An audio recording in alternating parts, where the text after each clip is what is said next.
shit. You good? Yeah.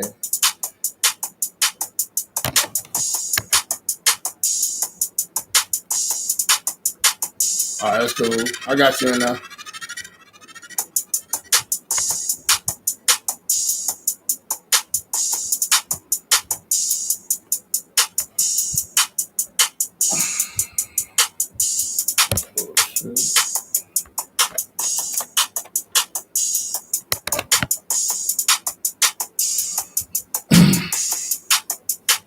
What's up, guys? Hit that like button coming in. I know I wasn't here last week, but I'm here this week. What's up, my boy Mike Larry? Blessings to you, brother. Thanks for coming in, hitting that like button. We get started with the big risk, talking about the big risks we take in life tonight. So just go ahead and call in tonight, guys. Peace.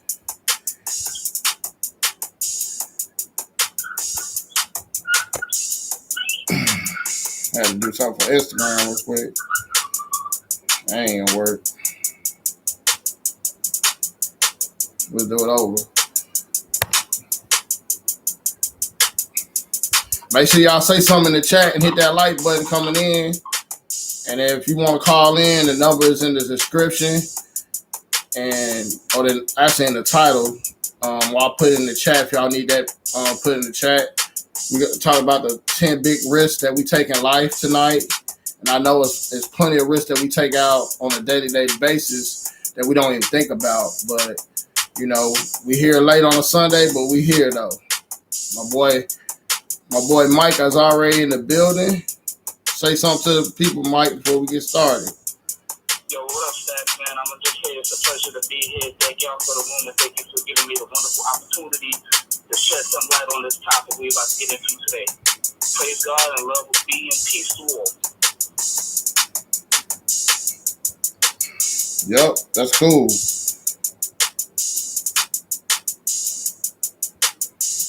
I'm trying to set this, make sure I get everybody that tag everybody that want to be tagged tonight. I had a couple people like, hit me up when you're on there.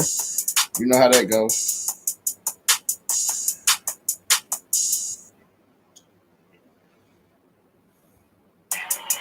Boy, Mike Larry in the building. They're going to be in there, I bet you. They're probably going to be here tonight.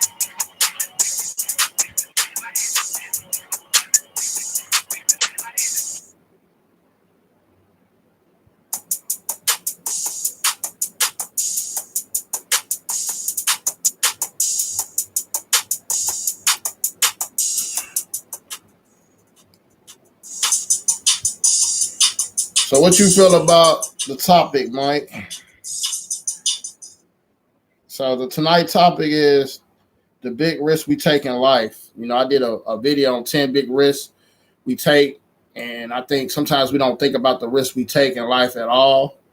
We just, you know, we go about life and we get older and we look back on things and like, damn, I should have took that fucking risk. But we learn from our losses and make them lessons. How you feel about taking risk in life, Mike? Man, I feel that, you know, for every risk that's taken in life, it's not only a hard life's lesson, but it also is the experience that helps us grow into becoming better individuals, just as long as we use it in the right places and not keep making the same mistakes over and over and over again. Facts. That's always a fact. To not make the same mistakes, and you know, sometimes when you're younger or just even right now in your age, you should always look up to people that's a little older to find out what mistakes they made to make your life a little bit better, because you learn from the people around you and the experience people have. And you know, that's why the channel was here to learn from what I've been through and express what I've been through, and have these live streams so you guys can express what you've been through, because you might help somebody that went through the same shit you went through. So that's a big key, you know. I think Catherine's gonna be on tonight, and Michelle should be here. I don't know about Big Rich or my boy Big Will. We'll see. But yeah, you got any stories of the risk that you took that didn't work out for you in your life that you want to elaborate on that changed your life and helped your life for the better, but you thought, at the same time you had to go through it before you realized what it was? Oh yeah, for sure. It was a certain situation that I had dealt with when I was back in New York. I had pretty much like took a risk and shit, and I was driving around, and I had to end up running from the cops or some crazy shit because my boy was sitting in the back seat when I was fucking with some cars and shit. He was sitting in the back seat, and I took the back seats out for reducing the weight because I was installing some crazy old mad scientist shit in the car. He sat in the back seat, and when I hit the brake, you could see the fucking lights in the trunk. So I seen NYPD going across one side of the street, and that cop that was in the passenger seat, he turned around and his partner made a U-turn. And make a long story short, we ended up running from him. I managed to get away. We had to park that shit like it was hot, man, and it was crazy. My car was legit, but nobody wants to have to end up paying a ticket, getting a moving violation, and then that shit ends up reports on your license. So, being a young dude that I am, I didn't want to risk that because I needed my license to drive. So I dipped off, and my car was faster than their van, but the crazy shit about it was these motherfuckers was chasing me as soon as I was getting onto the highway, and the highway was backed up. So I ended up getting off on the off ramp and then going down another street to go back to get onto the highway, and the cop was coming down one of the side streets already that I was coming back down to get on the highway. I slipped right past this guy on the highway and hauled ass into a whole another next fucking borough. And once I got out there, me and my boy, I was on a quarter tank of gas. We made it. We talked in a different neighborhood. We just parked the car, left it there for a whole 2 hours. Motherfuckers called the police chopper out and everything, bro. It was a death-defying experience. I would never ever do that shit again, bro. But that was one of the life lessons that I had learned, and at that point, I started going legit. From now on, I didn't go outside when I had my car all hooked up, and I just, there's a lot of shit that could have ended up being really bad. I could have ended up killing somebody. I could have ended up taking somebody's life, and my homeboy could have went through the fucking windshield. There's just so many scenarios that I was doing, being stupid, not thinking when I was young. But now that I'm old enough, and you kind of see shit flashing before your eyes, and you just pray that, hey, let me get out of this situation. My bad. And I learned from that shit. I'll never do it again. Damn. All right, we got a new caller on the line. What's going on? It's Michelle. Hey. What's going on? How you feel about tonight's topic about taking risks in life? I don't know yet. You don't know yet? I don't know yet. I gotta hear the. You got any big life risk stories you done took? Or you just want to hear what's going on as we go through the list? Yeah, let's go through the list. I don't have any life risks that I feel like I've taken as well. Okay. All right. Well, we're gonna go and get started since we got Mike and Michelle here, the M&M in the building. All right. I see somebody raising their hand in the other chat. What's going on? We talking about life big risks on YouTube, Stack 44. All right. Hey, how you doing? All right. So the first thing on my list is college. That's probably the first big risk we probably take outside of high school. Is college is one of the number one things everybody put in our heads since we was probably in grade school, that we need to go to college to get success. And sometimes that's not necessarily true. As we look at it as we get older and we look back on that shit, some of that college shit is like, we don't finish college and don't take it serious, that debt could haunt us for the rest of our life. So, or as long as we're adults and shit. How you feel about the risk of college, Mike? I mean, the risk of college, it could go one of two ways. You know what I'm saying? You could either go through it, finish it, But make sure you make the right decisions if that's what you want to pursue in the future for having a career or using that towards whatever career that you want to get into. But then there's the risk factor. What if you're not good enough? What if you come across a teacher that just really got it out for you? These are the risks that you have to take. And furthermore, don't start nothing unless you're willing to finish it all the way through. If you're not going to finish it all the way through, then that's not the position that you want to place yourself in, because anything that you start, you will eventually have to finish. And with all of these loans, finances, and expenses, you go ahead and you put yourself in that position. You're getting a loan for school, and you're not exactly sure how to carry it. You're going to end up having a really, really bad time on placing that into doing what you got to do, and that's going to end up affecting you in a worse way, because then now you got to pay it back, and you'll be financially strapped. You're fucking yourself over big time.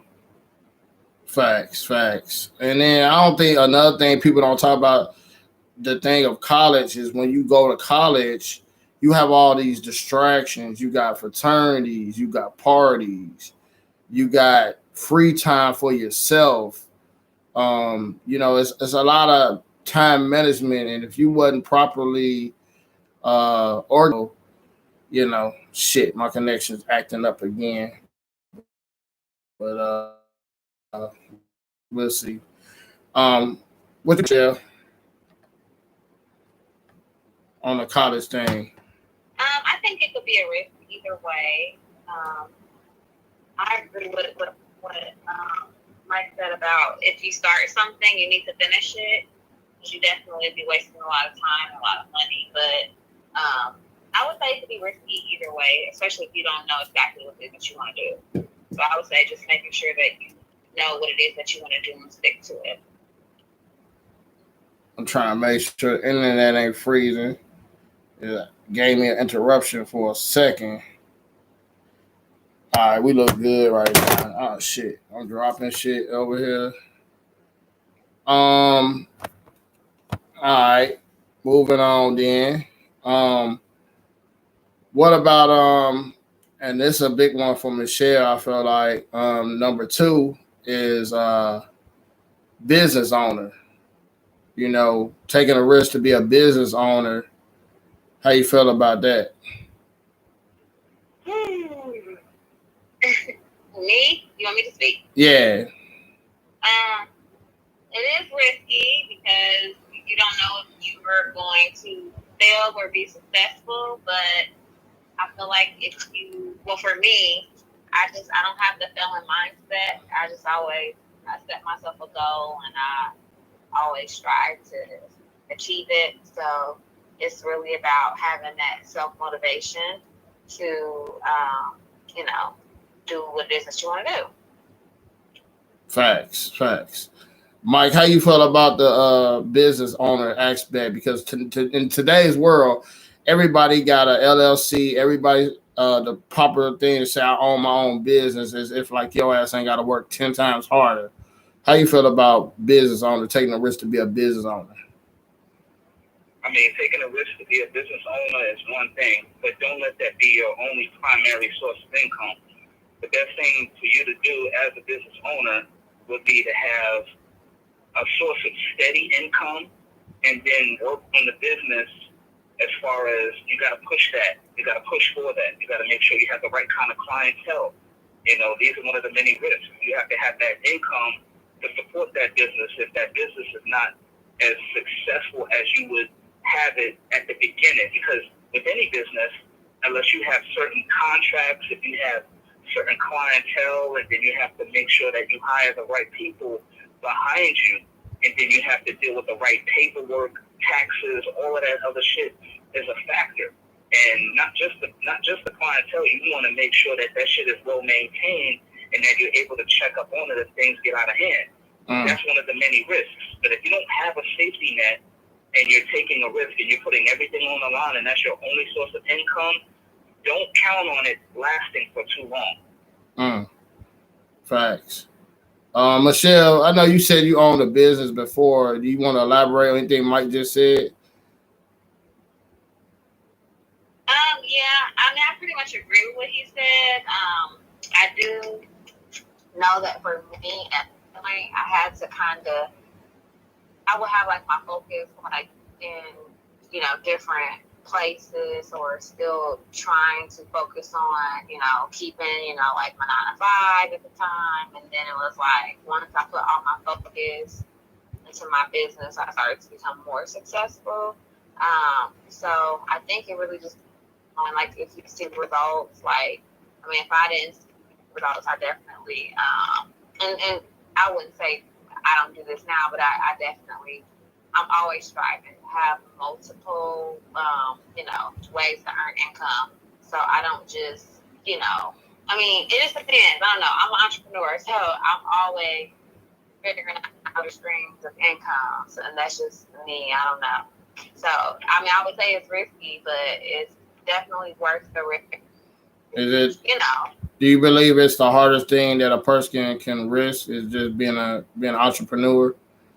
I would say, yeah, it's pretty hard because you know, like, you don't have the income, so you definitely have to work hard to make sure that you keep revenue coming in. But it can be risky if you, of course, people have different situations. So, if I was like, a single mom and I didn't have certain things, there's no way I'm about to feel like, oh, let me start a business and not, make sure I have a job to be able to provide kids or whatever. So I think it just depends. Some people, they don't have those opportunities to take those risks because other things are priorities. So it really just depends on the person, what they have going on. Facts. Speaking of which, too. Hold on, real Mike. I'm gonna let somebody else in real quick. Hold on, real quick, Mike. Now go ahead, Mike. Yeah, there's another thing that I like to interject with everyone that's actually creating a business.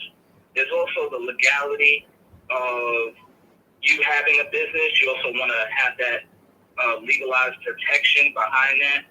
Like, aside from the LLC, any business that you have, you may want to trademark it so that no one else is able to steal your idea.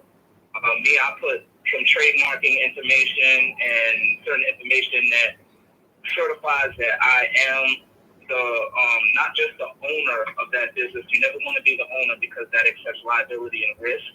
So somebody could personally sue you. But the main thing is, I will always say is, if you have a trademark or anything, make sure you have it patented and you put it out there for public notice to let everyone know that that name, trademark, or entity is not to be fucked with in any way. Because if they fuck with that in any way, that they will be held liable, and you could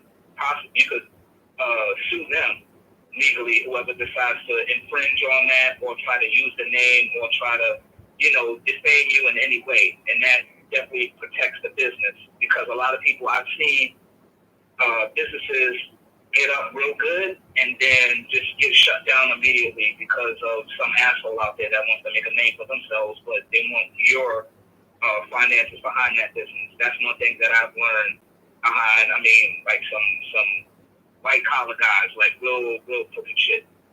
Okay. And you don't have a trademark? That's his ass. Let's get him. Like, that's what people do. So anytime you open up a business, that's one of the other risks that you take too. So always safeguard yourself legally. All right, that's facts. What's up, Tate? You enjoying the line? How you doing tonight, bro? Man, I'm good, man. Peace and blessings to everyone on the call, man. What's up to y'all, man? What up? All right. Tate, we talking about life big risk. The first risk we talked about was college. And then now we're talking about business owner. You want to elaborate on college or business owner, the risk you take for both of those?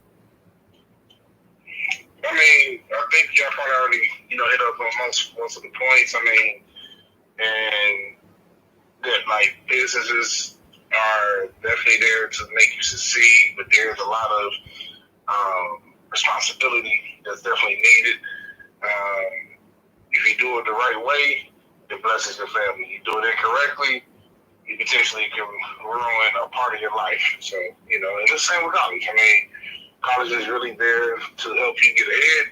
You got to look at it not as something to do for 4 years, but like, really, what is this going to do for my life? And is this even needed? And that's really what I'm gonna add until we get into the next topic. Okay. All right. Everybody good on the business topic there? All right, we'll move on to the third one. Is let's just be honest, marriage. That is a risk in some instances because I know I've been married before. I think Michelle been married before. I know Tate, you ain't been married, so but I know you date other married women, so I know you could speak on this one, Mike as well. But marriage is a big risk. I think it might be more of a risk than. Well, I know it's more than a risk for a man than a woman most of the times.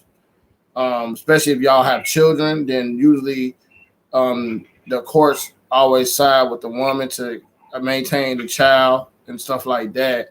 So I'm gonna go to Michelle on this one. Do women actually feel the risk of marriage, or do you think it's just on the man's side, or do you see the man's point of view? I would say not just the man would think that it's risky. You said what? I said I would think that both could go into it thinking it would be risky, not just the man. Okay. What make you you want to elaborate on?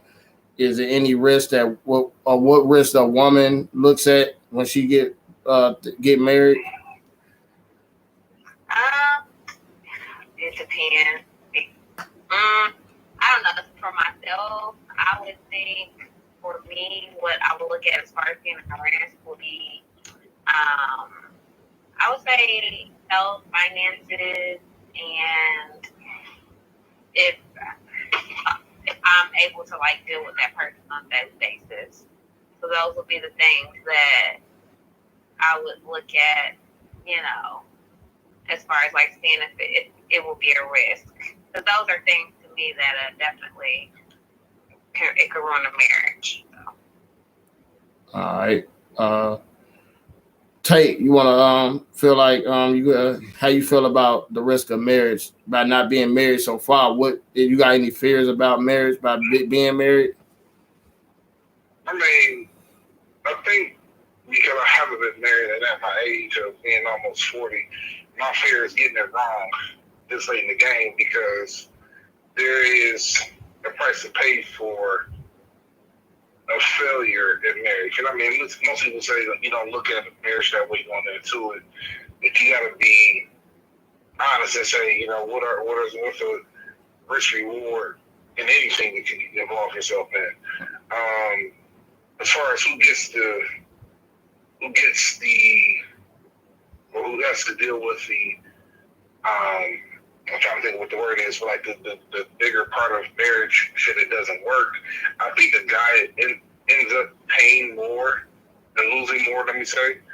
It's just the way the courts are set up. It has nothing to do with a woman. It's just the way the courts are set up. And hate to say it, it's almost the battle of lawyers. And, it's not a fair fight. That's just kind of what it is. It's two lawyers is doing anything possible to get their victory. Facts. All right.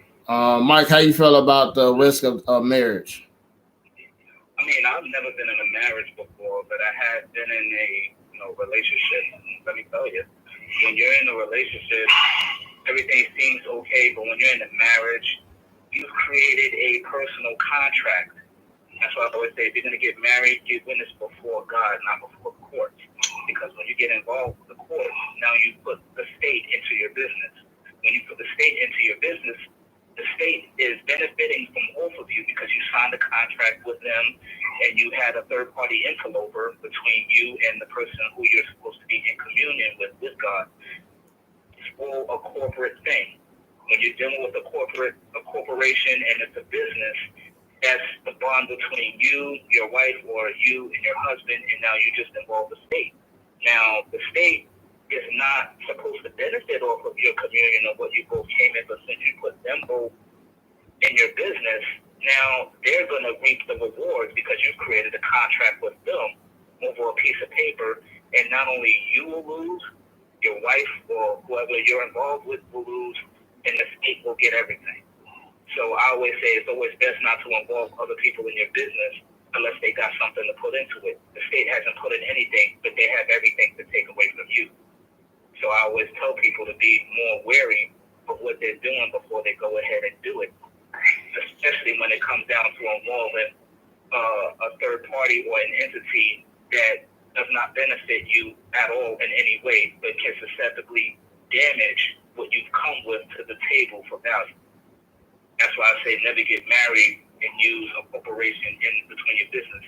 Always use what you have to be witness before you and that individual, and sign a contract between you and that individual and no one else. And have a witness there, not the state, or that's a neutral party. And then when things don't go right, then you could go your separate ways. You decide to come with because that was an agreement between you and that individual, not you, that other individual, and somebody else out of fucking nowhere who just sees what you and that other individual has and looks at it as if they could take it away from you. If you're not in your proper standard, they can. So be careful. Well, I'm gonna say it's good and bad for everything we do. You know, every time we step in the car, you know, I know people that died in the car. I mean, but they don't stop me from stepping in the car. So, just like marriage, you know, if you know, I did it before. You know, I didn't think about the risk really at all. But once I got divorced and saw, you know, the things that, you know, could have been gone from me or could have been there, it just, I actually feel like I married a fair person that was fair. And, you know, you got to take the responsibility of taking care of your child regardless. But then when it came down to like splitting things up or stuff like that, I actually was with somebody that actually brought what they brought in the marriage. I brought what I brought in the marriage, went straight down the line. And then now we just have to share time for our child. So, you know, that's the biggest risk for me, was not having my child grow with both parents. That's how I looked at it, more than just the materialistic things. But I do know guys that's been divorced, raped in court, or I know some women that's been handed a messed up hand as well. So it does take people. You know, sometimes it's take people to rebuild, because like once you get through a divorce, it's like a death. Sometimes you just have to pick up the pieces and stuff, and it's sometimes hard to recover. And some people would never get married again because of what they've been through. Or even long-term relationships. Sometimes people be in these relationships for 7-8 years, and it's like what they call it, like common law marriage. After a while, they don't want to be involved with that shit neither. So you take a risk anytime you put another person involved or put another thing involved. I think, you know, you only could. I feel like you could bet on yourself, but it's kind of hard to bet on you or somebody else. But you gotta, you know, that's why you gotta deal with somebody that's on the same wavelength that you are. That's how I feel. Especially when it comes to relationships and marriage. You gotta definitely deal with somebody that reflects the same thing you reflect. And both of y'all gotta be equally yoked as well. And it helps it out. So if you're not equally yoked and you're dealing with somebody that's lower value than you, you should expect to lose a lot if it's a breakup. Because people are greedy. Let's just be honest. All right. Anybody want to add anything else? Y'all good? All right. So the next one, number 4, unprotected sex is a big risk. I should have put that shit before marriage, because sometimes people get married because they did have a child and then it don't work out. But a lot of times people have unprotected sex. You can come up with these STDs. You can actually you know, like I said, have an 18-year sentence, have a child. You know, you got to protect yourself, because, you know, just having sex is, let's just be real, it's a heartbeat of relationship. But sometimes unprotected sex can put you in a world that you can't even get rid of something. You can get a gift for life. So I'm going to go to Mike on this. How you feel about the unprotected sex risk that people take on a daily basis? I mean, when they take that into consideration on a daily basis, you have to remember the individual who you're laying with is supposed to be a reflection of you. And, depending on how that shit goes, you have a kid with them, and if shit don't work out, now you got you remain either 18 years slave or some child support type of shit, which a lot of men are fighting right now in America. Doesn't matter what race or creed you are. This is, once again, the mistake of people of what they have involving other people, outside people in their relationship, and that's having any kind of involvement dealing with the state. So you have to take into consideration, you made them kids. As far as you and the other party, just keep it that way between having that business between y'all two, no one else, because the system is working really hard to snatch up people's kids. And as far as the whole, HIV and AIDS and shit, my uncle, he died from AIDS and HIV because he was an IV drug user and he was also a homosexual. And I've seen what it did to him, and I've seen what it did to other people that had to end up going to the doctor, trying to find out whatever it is the fuck that they got. That's a scary feeling. And I should tell everybody, be more aware of who you're dealing with. And if you're dealing with a new person, always make sure you get checked. And, if you're deciding to have sex with that other individual, you got to take it. There's different levels to the shit. If you're going to have unprotected sex with that individual, make sure you and that individual go to the clinic. You get that clean bill of health. They get it. If they don't, then you already know what you got to do. But that's another risk that you take, dealing with people, especially with today's society now, when you're dealing with social media and dating sites and shit. Those are the risks that you're going to have to take. You don't want to be stuck up in there in the hospital, taking pills and shit, dying, shrinking and shriveling up and shit because of one mistake. Real shit. That's crazy. All right. Tay, how you feel about the risk of unprotected sex and stuff like that? I mean, what else can you say beyond all of that? I mean, shit, it's just, don't get me wrong, many people have tried and enjoyed and liked, and they've been cool. It's been people who tried it one time and their life has been basically derailed. You can't trust another person with your health, but you have to know how to do yourself. So, you gotta protect yourself first, man. What they say, see why you cover your ass.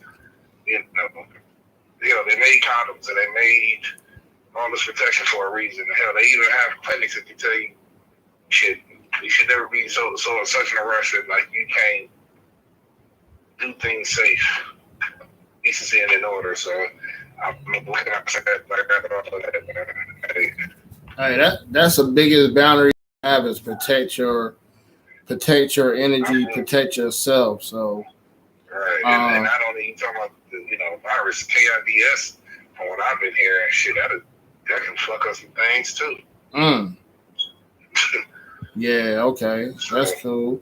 So Michelle, as a woman, how you feel about unprotected sex, and is that a big risk that because women are the gatekeepers of sex? Let's be honest. Women should not allow a man to go on the raw unless they feel a certain type of way or whatever. How you feel? I mean, how do you make that judgment to even have unprotected sex? If Michelle's there, I don't know, we might have lost her. All right. Maybe she, let me see if she's still online. Shit. Well, maybe she might have muted herself. Michelle? All right. Well, using the bathroom. We'll get back to her. We'll get back to her. I don't know. I don't know where Catherine at. She said she's gonna hit up tonight, so we'll see. She may come in late. All right. We're gonna move on to the number 5 thing that people take risk on is body surgeries and just going under the knife. Period. People take a chance on that. I think. Just like I don't know what procedure Kanye West mama went under when she passed away, but she took that risk to go under anesthesia for a surgery and didn't make it. So, but a lot of times people have surgeries or regular surgeries or surgeries to enhance their look, and they take a risk on that because sometimes people can get things put in their body and their body reject it. How you feel about that risk take? You went to Rich or Tate? Tate. I'm trying to. Oh, okay. Yeah. I mean, shit, nowadays, I mean, people do it for health reasons. People do it because their doctor urged them to. Some people do it just because it's the quote unquote kickstart, the boost for them to do things. I mean, I always like to say God gave you that body, or He gave you what He wanted you to have from the get go. It's up to you as you take care of it. I mean, we all struggle with something. If you do go under it, I mean, you need to know wholeheartedly that, you know, your team of medical professionals got your back, and they'll do the best they can to their ability. But as far as like just doing it just for the sake of a couple extra likes and, you know, to, let's say, stun on these hoes or make a nigga look at you or some shit like that, I think that's asinine. Hold on real quick. We got Catherine coming in.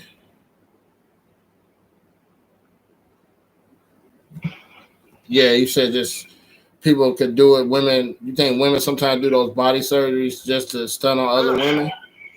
I mean, everybody has their rationale for why they do it. I mean, now, will they be honest enough and tell you, like, is it for the sake of, you know, the extra likes, or is it for, you know, health reasons? Like, I mean, I'm not the judge of nobody, but I just say if you do this shit, just know what risks come with it.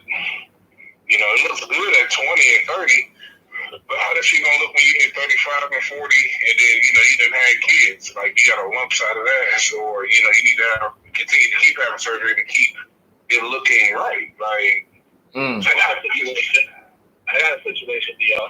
All right. I'll let you go and elaborate on this surgery shit, Mike. How do y'all fellas feel about them ladies that be going ahead and they go to another country or they go to a fucking physician that think that he knows how to operate, and they be putting like the fucking bicycle cement repair kit tire liquid into them and shit, and then they end up losing an ass cheek or a breast or their fucking arms and shit, and then they be ending up laying on the table with their ass like all burnt up from all the toxins that they put in their bodies and shit, which I think is kind of crazy. Like, this dude just made you pay out all this money, and he just turned you into a walking circus. All because you want to look pretty. That's sad, man. That's a sad way to go out. Listen, it takes me to that episode of She Gotta Have It with Spike Lee with the series when Shamika got the ass implants and she fell backwards and the shit went splat. Now it was a plate on it, but this is the fact that, like, yeah, I mean, you risk your health and your liability for what? Because now your insurance may not cover it, and now you talk about many more surgeries to fix that, and then what does that do on your body? Like, you know what I'm saying? Like I say, a lot of times we think about the immediate gratification, but if you like myself, I ain't trying to go see the other side of what death has. So, I mean, yeah, you know what I'm saying? Like, because, I mean, this is your body. I mean, there's a million ways to die. But the last thing I want to do is die because I want to, you know, some old cosmetic surgery or, you know, not be right because of cosmetic surgery. But like I say, if it's a medical reason, I mean, I think that's definitely different, but these ain't medical reasons. People just want a big ass. They've been a big person all their lives, but they want a big ass rack because they've been small chest. And it's just like, man, be happy with God gave you shit. They ain't supposed to have that shit. You know what I'm saying? I hear so many people say, I had a big ass, man, you couldn't tell me nothing. And I'm like, see, that's just God telling you, like, man, you don't know what to do with that shit. What you gonna do, be a porn star because you have a big ass? Like, you still somebody's mama. Shit. All right. Well, we got Catherine on the line. What's up, Catherine? Hey, what's up, y'all? I know I'm late. I know. Oh, you got nothing. I talked to you earlier. You said you ain't got nothing to do. You know what? I got caught up on a phone call. That's what happened. Oh. And it went a little left. So yeah. One left with your love. You had a love call, huh? No. Or that caking. So we talked about so far, Captain. We talked about the big risk, the life big risk. We talked about college. We talked about being a business owner, marriage, unprotected sex, and then body surgeries. We really on body surgeries, but how do you feel about those risks of going to college, trying to be a business owner, being married? Because I know you've been married before, and then unprotected sex. Oh yeah, it's risking all those things. You know, going to college, you take the risk of, you know, signing up for something and just not being fully committed. I did that before. You know, I went and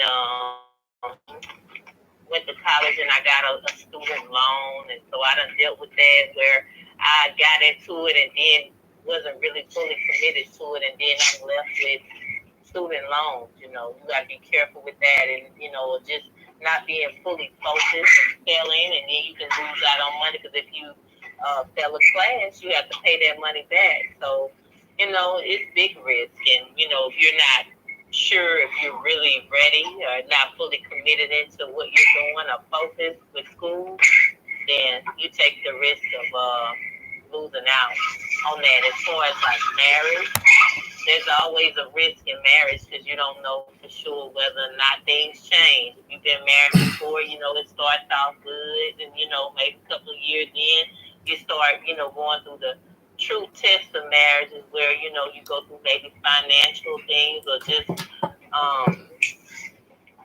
just learning each other. Once kids get involved, you have children, things change. It's not the same when you were just you and that person. You know, sometimes you can move to a different area and it can change. You can get a different job, and all these are factors that come about in a marriage that can take, you know, that can change the way your marriage goes and stuff. So, you know, that is always a risk with that.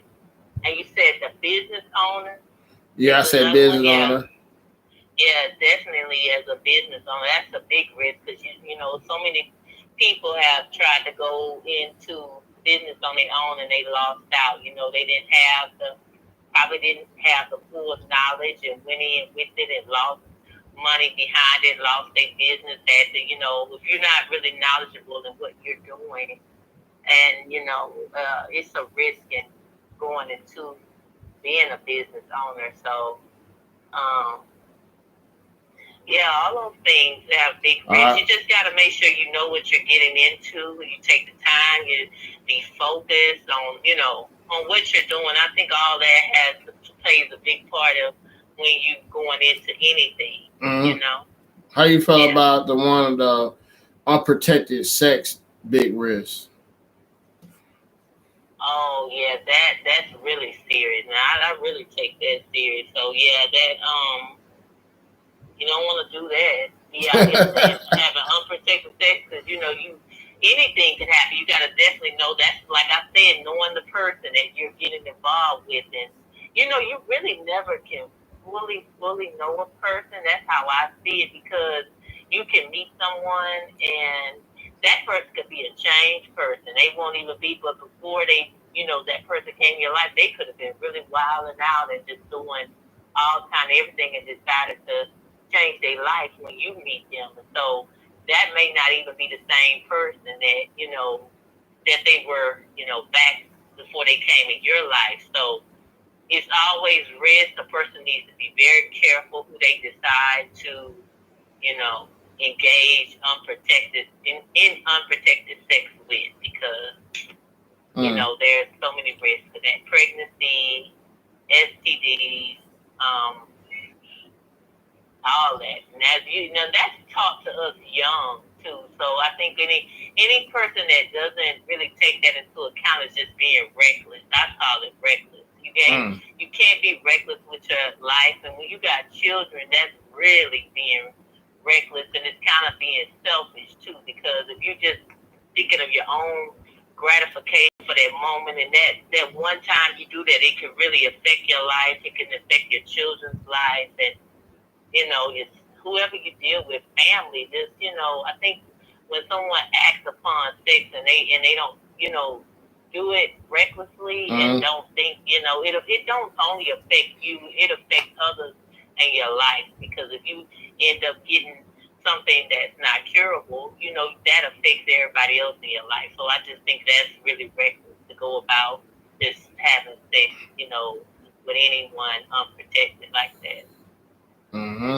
So, yeah. And then the last thing to catch you up where we at right now, we was talking about body surgeries, people enhancing their body for a look, but then sometimes people go under the knife and they might not make it through the anesthesia, or they may have the things that they put in their body might reject. It might get anything happen. They can get infection, whatever. You want to elaborate on when people try to enhance their look on surgeries, but then it's just a big risk, period. Is it really worth the risk to walk around saying I got a fat ass and some big titties, or I got whatever, I got lipo as a man, or whatever hell, I know it's more, I feel like the enhancing on the body is more on the women's side than the man, but it is some man surgeries out there too. You want to elaborate on that? Yeah, as a woman, I think that has to do with the woman themselves. Like, it depends on the level of where that woman at, because some women really thrive on how other people feel about them and how they look and the attention. A lot of women are big attention seekers. I'm not like that. I don't require a whole lot of attention. I don't need that. I actually try to get away from all the attention. I like to stay behind. So I'm not that type of woman that's out here trying. Do I want to, have like I guess if you, whatever this, I don't have no perfect body. So I'm just going to say that. I don't have a perfect body. I don't have no, what I would call no, I guess what men say big ass or whatever. I don't have that. And that's never been a desire of mine to go out there and try to get some surgery to get it even. But it's to each his own. I feel like if a man is going to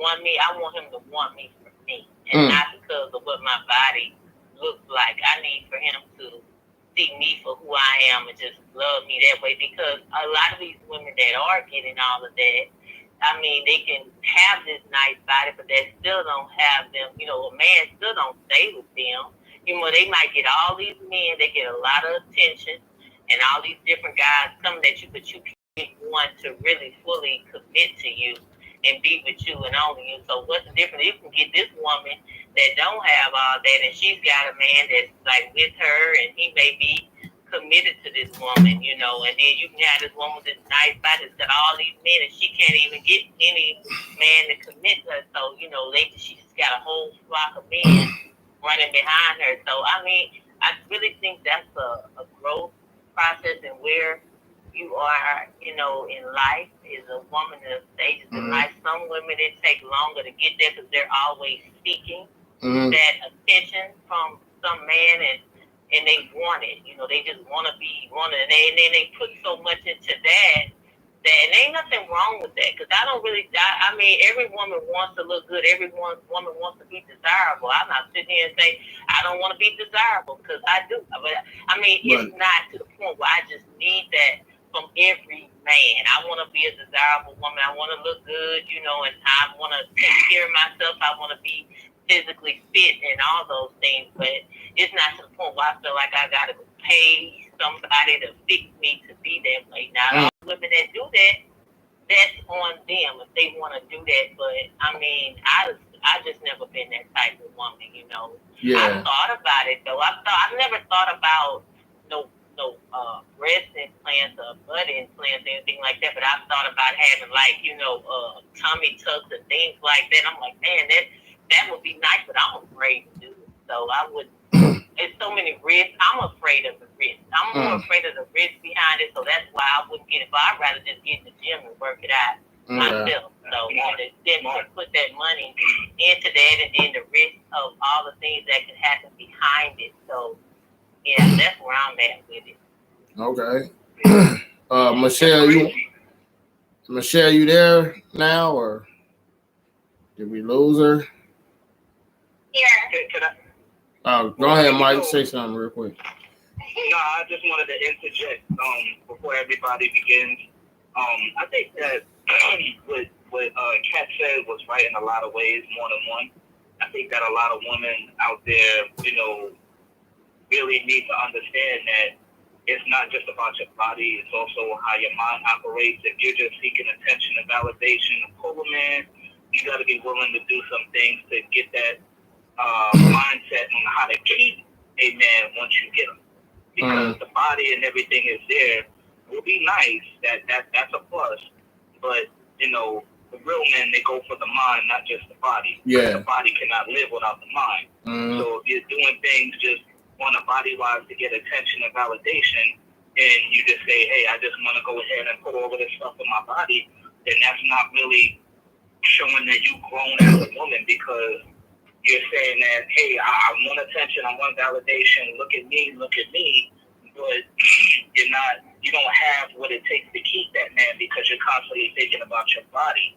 And when you're thinking about your body, you also have to think about, okay, I want all of this attention, but why would I not be happy with myself just to go ahead and get those body transformations?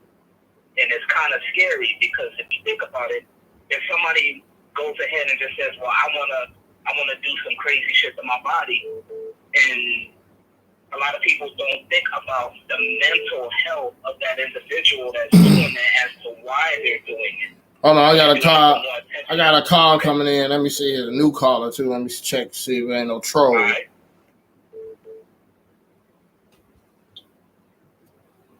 Hello. Yeah, what's going on? Who I got on the line? Okay. Let me put you in real quick. All right. We got Asia on the line. How you doing, Asia? Good. You want to add to the conversation tonight? Yep, I'm gonna add to it. Okay.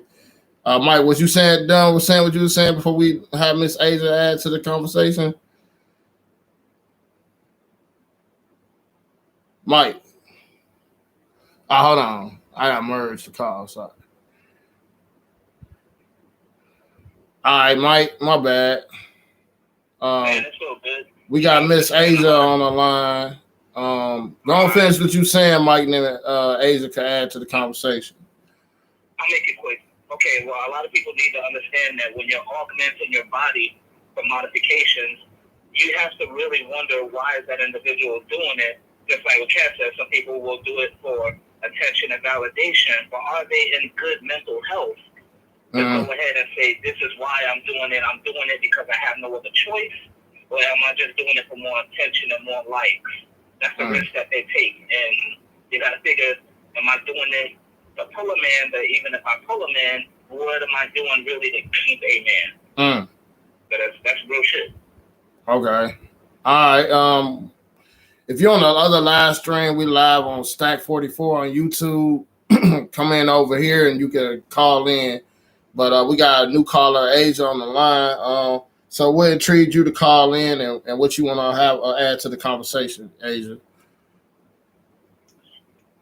I just want to give my input and hear other people's opinions on things, but you got to kind of fill me in though, because I don't know what. All right. Well, we was talking about body surgeries.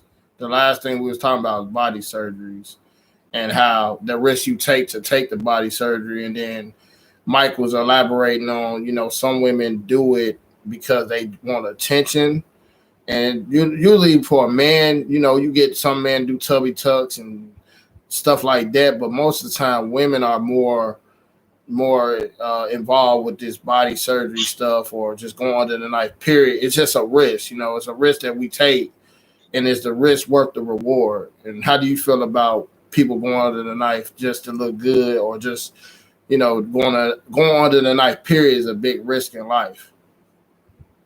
Right. I feel like everybody has their own opinion. My opinion is I don't know. I never really was in. I mean, I am, but I'm not. Like, I was always scared to do surgery and stuff like that. So that's really my opinion on it. But I don't knock anybody, you know, who do it. I mean, I guess that's just what they want to do. If they want to spend that money and if they want to take that risk, then that's on them, I feel like. But I also feel like I'm the type to go to the gym, so I feel like you can easily, you know, get your body together if you really put in that work. But some people just don't want to put that work in. Do you feel like women, like, say if you out like Miami on vacation, and like when I go to Miami, I see the fakest asses all the time there. But like as a woman, when you see a woman with a fake body, do it make you feel a certain type of way knowing that you go to the gym? No, not really. No. I don't look at it like that. I look at it as, hey, if that's what they want to do, then that's what they go do. So no, it don't really affect me like that. Okay. What about walking around with a bumblebee ass and shit? said bumblebee ass on fake Asia. All right. Michelle, did you ever answer this question? You've been incognito. I don't care. Yeah, we talked about the body surgery thing. I think you missed that one. And I think an unprotected sex. The risk you take on unprotected sex and body surgeries. The risk with unprotected sex, of course, is pregnancies and STDs. I mean, you have to be careful with who you lay down with, absolutely, and practice safe sex, and you know, just make sure you're just not out here just being, you know, wild with any and everybody. As far as the surgery, the risk that people can take with that is, I mean, you can go under and not wake up, you know, something can get messed up worse, or somebody can put something in you that ain't supposed to be in you. So there definitely are a lot of risks to that. But in my opinion, you know, people do things for different reasons. So I just think that it's something that, you know, people should think about and make sure that they do their research and things like that. And I guess I would say that's it for me on that. All right. Catherine, do you feel a different way when you see women that had a body made up and guys be giving her more attention than you with your natural body? Yeah, sometimes I feel like, man, well, she looks nice, and I'm like, damn, I'm in this gym. I can't even get myself to look like that, like I'm trying. So, yeah, you know, at times, it's not like I wouldn't say like a jealousy thing, but I look and I be like, man, look at her. She's perfect. Like, you know, you go on Instagram, you look, and you're like, oh, she's perfect. Man, I know a lot of guys like her, but then I'm old enough to know, and I got more, you know, growth in me to know that that's not all that it is. So I do discern the difference, but I can see, though, I said, well, man, she looks nice. I bet she get a lot of attention. A lot of guys probably like her. And sometimes I look at, and I ain't gonna lie, because I actually said this today. You know, me and my sister was on the phone, and I was going through Instagram because we were looking at different little things on there, and I like was showing like her pictures. I'm like, well, look at this girl profile. I'm like, well, she looks so nice. I'm like, man, I bet guys really are into her and stuff, and like because of the way her body looking. And I'm like, sometimes that's why I hate going on there, because I'm like, man, it really make you feel like you ain't shit. Like you get to looking at these women and they look so perfect, and here I am, and I know I'm not perfect. But like I said, those are those moments that women, most women, if they're honest, we all go through that. You know, we may look at a woman and say that, but if we really know ourselves and our true worth inside, we get past those moments. So, yeah, the initial, when I look, I say, yeah, you know, she looks nice. I'm sure she could get any guy that she wants, you know, because she looked like that, you know, but I don't go. It still doesn't make me want to go out and go get any surgeries to go get that way just because I see this woman that way. I just, you know, I want to go to the gym, but then I know where I'm at in life. And I I'm where I'm at now, and I know where I was at when I was younger. So too. So I look at the different age. So some of those women are they're young. They don't have kids. I done lived that life. I've been young. I've had that nice body. With women probably looked at me and said the same thing. I'm not there at that point, but I go to the gym. I work out, and I do. I have that perfect body like that I see. No, but it's some man out there that's probably gonna eventually want me for who I am and the body that I have. So, I just, He's gonna be on some shit like this. He's gonna be like, yo, yeah, shorty look good on the street. She ain't got no fucking car. But damn, who that shorty over there in the Mercedes Benz? Oh, Lord. He's gonna be running after your ass because she ain't got no car. Right? Hell no. Yeah. All right. That mac and cheese, Catherine. Exactly. And considering the fact that you could cook, you go and you look at the other team, like, yo, Marlo, what you got to offer? Well, I just look good. Can you cook? Nah, you can't. What that mac and cheese? Fair point. Yep. All right. One thing I didn't bring up, let's just I add to the body surgery thing. And I asked the women because I'm a muscular guy. I'm like 265 pounds. And some women look at me as if I was in jail or some shit sometimes, or they think I take steroids. I don't take steroids, but I know guys that do have took steroids or took enhancements, and they have bad attitude problems and shit. So I want to go around and ask the women about men that do enhance their body. I know it's a risk in doing that as a man. That's why I really don't take no supplements or ever took steroids. But have y'all ran across a guy that you felt like this was too big? And I'll start with Asia. Do you have a preference on weight restriction with a man, or if he got muscles and shit? What's too big for you? Is it such thing as too big for you when you see a man that got a nice physique? Asia? Like, are you talking about muscle wise, or are you talking about? Yeah, muscle wise. Do you think some guys, if a guy that's got too much muscles, do you think he on steroids and shit? Yeah, if you got too much, it's gonna make you question. Like, is it the veins or it's just the bigness? Yeah, the veins. I don't like the veins. I can't. She just buzzed out laughing. She said, "I can't." Catherine, I know you come from an army background, so how do you feel about guys that got all that extra shit going on with the steroids or creatine and shit like that? Yeah, I don't like them. I don't like a guy that's too muscular. Like he, like you can see the veins, and he just so damn thick. He looks crazy. It does look crazy. I've seen some men like them really, really like bodybuilders that's really big like that. I'm not into that, but I mean a nice, got muscles or whatever. That's like in. See, it's hard for me to say. I have to show a picture or something. Like it has to be somebody like. Let me see. Who can I give for an example? The Rock. Like The Rock, yeah. Anybody any bigger than him, that's too much. Like that's gonna be too much. So is he he's too? Already so really big. Are you saying he's already good enough, or he too big? Oh no, he's fine. Like that's fine for me. I mean, I could deal with somebody, but I'm saying if it gets any bigger than that, like, nah. Well, I'm safe then. That nigga 260, I'm 265. Fuck it, I'm safe.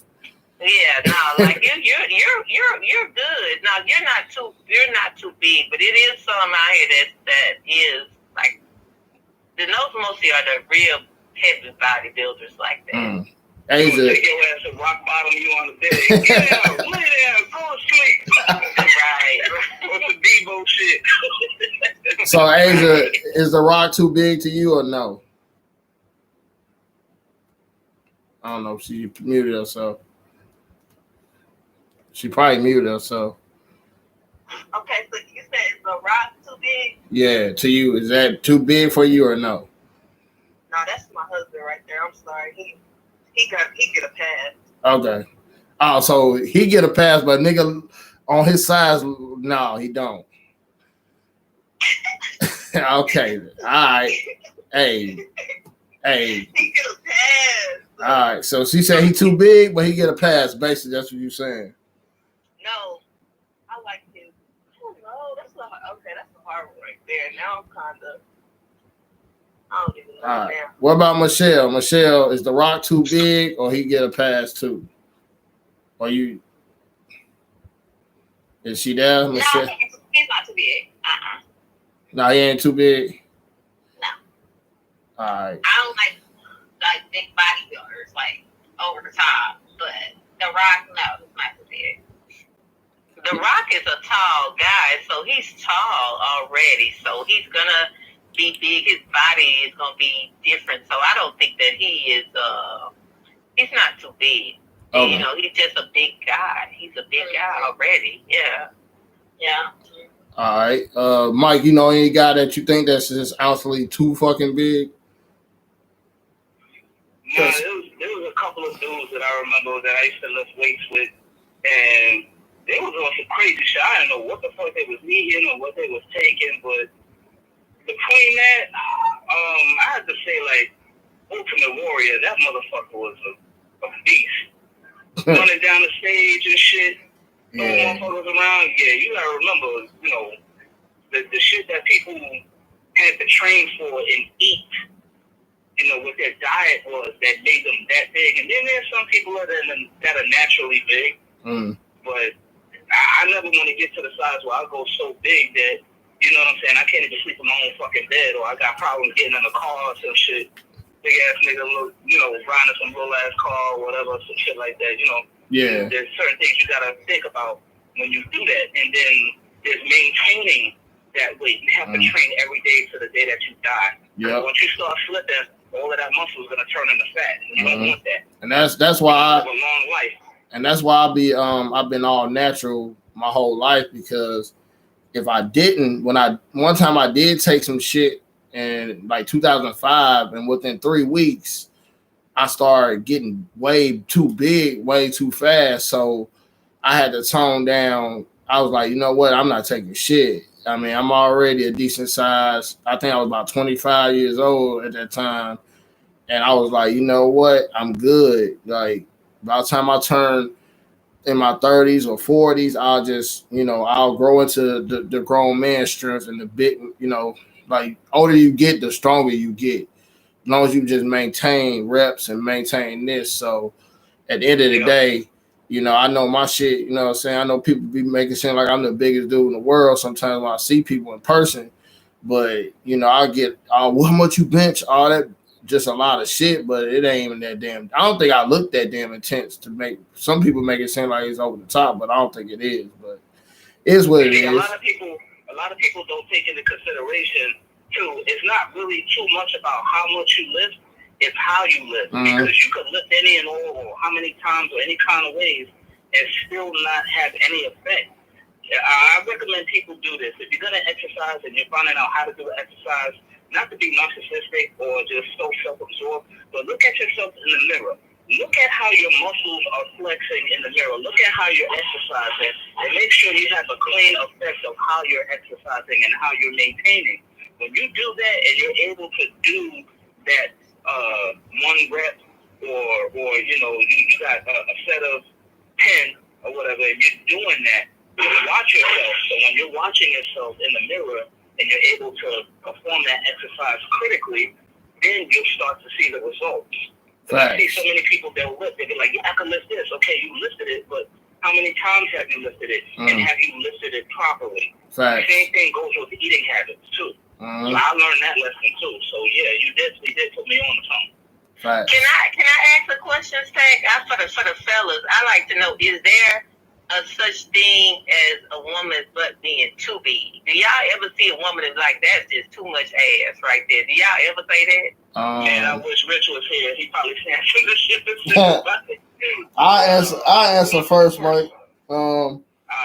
I'll be honest. I like a woman that's proportionate to her body. So it's a big ass. For me, I'm really good on the big ass. I mean, I like a woman that like if her shape fit good, you have a big ass. You have that bubble booty and be good because that big ass, you got to move a lot of things around. You know what I'm saying? Or you can have a perfect round. I mean, it's different types of it, but for me, it can be something with just too much ass because I look at the longevity of it by being a 40-year-old man. If a woman ass is huge at 25 or 26 or 30, then I'm like, what are you doing to keep that ass down? If you gonna keep that ass right, because that 38 spread come on that ass, or you have another baby, because I see girls that had that nice ass shape in high school, and now they look like a bitch off Big Mama house. You know what I'm saying? Like they look like they real big.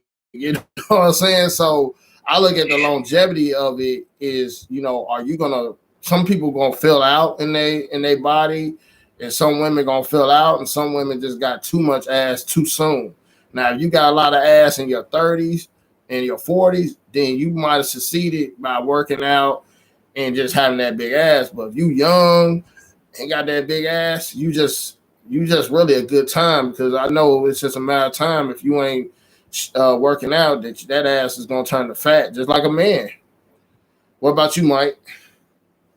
Man, I'm gonna say it like this: if a chick got a nice big ass, it definitely has to be in proportionally shaped towards her body, her stature, her features. There's different strokes for different folks depending on how she's proportionally shaped to her body. But me, I mean, if a chick got an ass, yeah, there's such a thing as too much ass. Cause I ain't gonna lie, I did try that shit out maybe like a few times, but then after a while, I'm like, yo, something's wrong here. Like either this chick, she's got a big booty, but that's not the end all be all because I've seen some shit where she got to get into a car, but she got to scoot over, or she's taking a seat for two, and I'm sitting right next to her in the third seat over. That shit's not cool. If you for a while, and then you also got to remember when you're dealing with a chick like that, she has to practice the proper hygiene because if she's sitting on that toilet and she ain't practicing the proper hygiene, she got a big ass. Watch out. You're not going to like what you see. You got to be prepared ultimately for that shit. And down the line, as you get older, you don't want her to be so big that she's not exercising to keep that weight down proportionally to her ass. Well, you got to look at it like this too, Catherine. A lot of women that's famous that had that big ass back in the day, either they lost it or they got too big. Well, only thing I can think of, like J-Lo, her ass went down over the years, and I don't know if it's because of surgeries. Like melted butter. Yeah, but I'm just saying, in generally, and I hate to bring up a porno chick, but Cherokee the ass, and I don't know, I know women, y'all probably don't know what we talking about, but Mike probably do. But she fat now, you know what I'm saying? That ass was big as hell early 2000s. Now you see a 2015, 2016 doing porno ass big, but everything else came with the ass. At first it was ass in a small waist, but now everything that caught up with that ass. So, that's why, like, man, we want fun for later. We don't want that short term shit with the big ass is short term. That's why I look at it like that. Yep. Not only that, another porn star that I want to put up there, and I'm not trying to be disrespectful or anything like that. Pinky. I'm sure y'all probably seen it. If you go back a little bit on World Star, you'll start to see that she's trying to exercise to get all of that weight down. And I'm like, one day doing outside cardio or in the gym for one day is not going to cut it. You have to maintain that shit down a couple of years to see some pretty good results. Yeah. Lipo is just a shortcut. She used to be nice and proportionally shaped. If you've seen her, but now she's about as big as a fucking house. And that's from not exercising, not maintaining the proper weight, and hitting the fucking wall. Yeah. The wall is undefeated. Yeah. I'm just letting y'all ladies know that right now. If y'all not keeping up with yourselves, say goodbye. I would just say, like, You can never go wrong with a woman that's just like known for being petite and in shape. Motherfucker like, let's say like Kelly Rowland, or I'll even put Beyonce in it. Sierra. I mean, Sierra didn't have the greatest ass in the world, but she always maintained a decent body. So really decent body women is for longevity for men. That's how I look at it. I don't look at it, if you banging with a big ass, but you ain't doing shit about it, then you know, I think Gucci Man wife, she got a nice booty, but it ain't her end all be all. It's more to me, her hair, her stomach, and her style go along with what she got going on. So you just can't be known for just the ass too. You know. Right. All right, but I'll move on since we was on that for a second.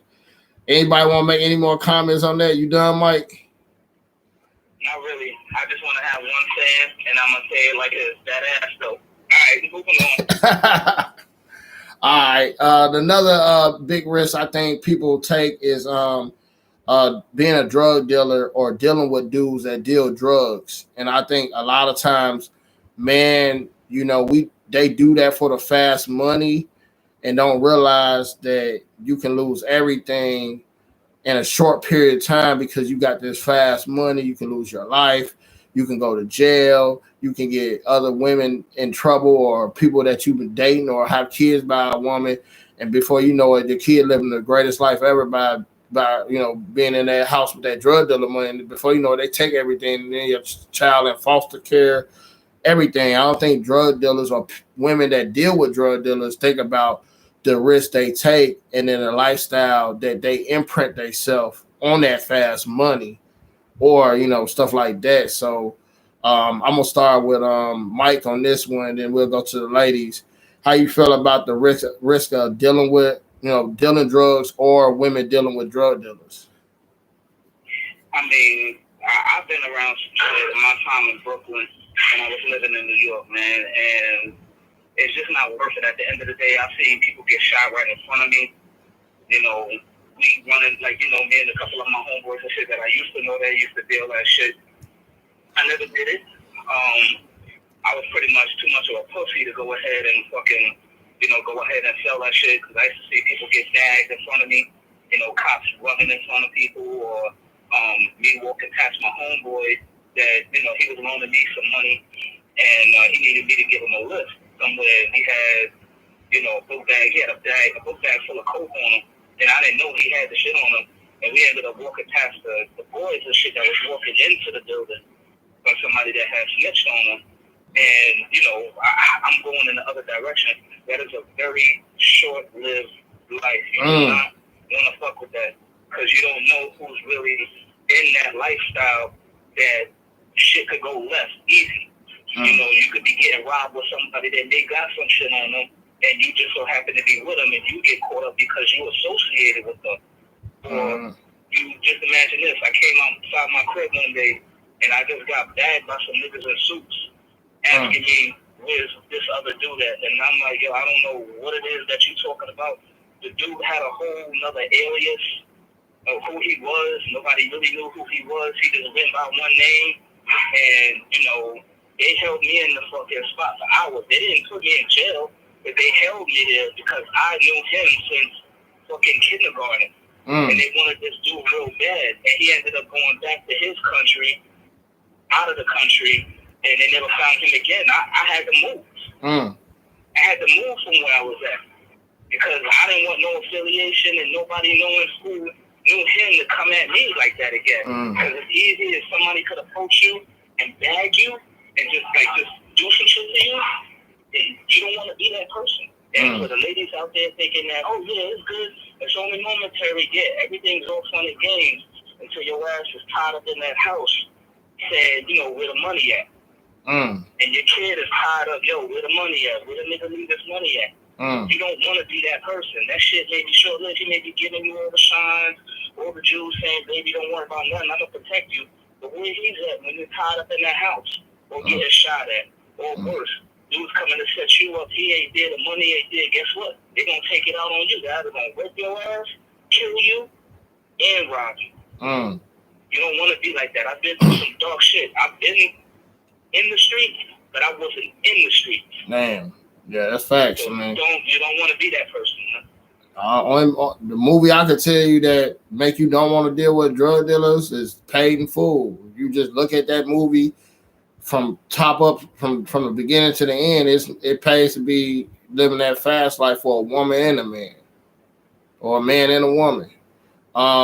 Catherine, how you feel about drug dealers, or how you dated a drug dealer before? Oh no, I haven't, and I wouldn't. Well, another movie I was going to say, True to the, also another one too that talk about that. But no, I haven't never been dated anyone that was a drug dealer. I kind of stay away from that. I don't want to be a part of that life, you know. And I've never been the type that's into, you know, just need. You know, looking for a guy that's like offering, because he, you know, getting all that money or whatever, like I'll buy you this, buy you that, or whatever. I'm not in. It's not about that with me. So I never got involved with guys that in that type of life. So yeah. All right, Asia, how you dated a drug dealer ever?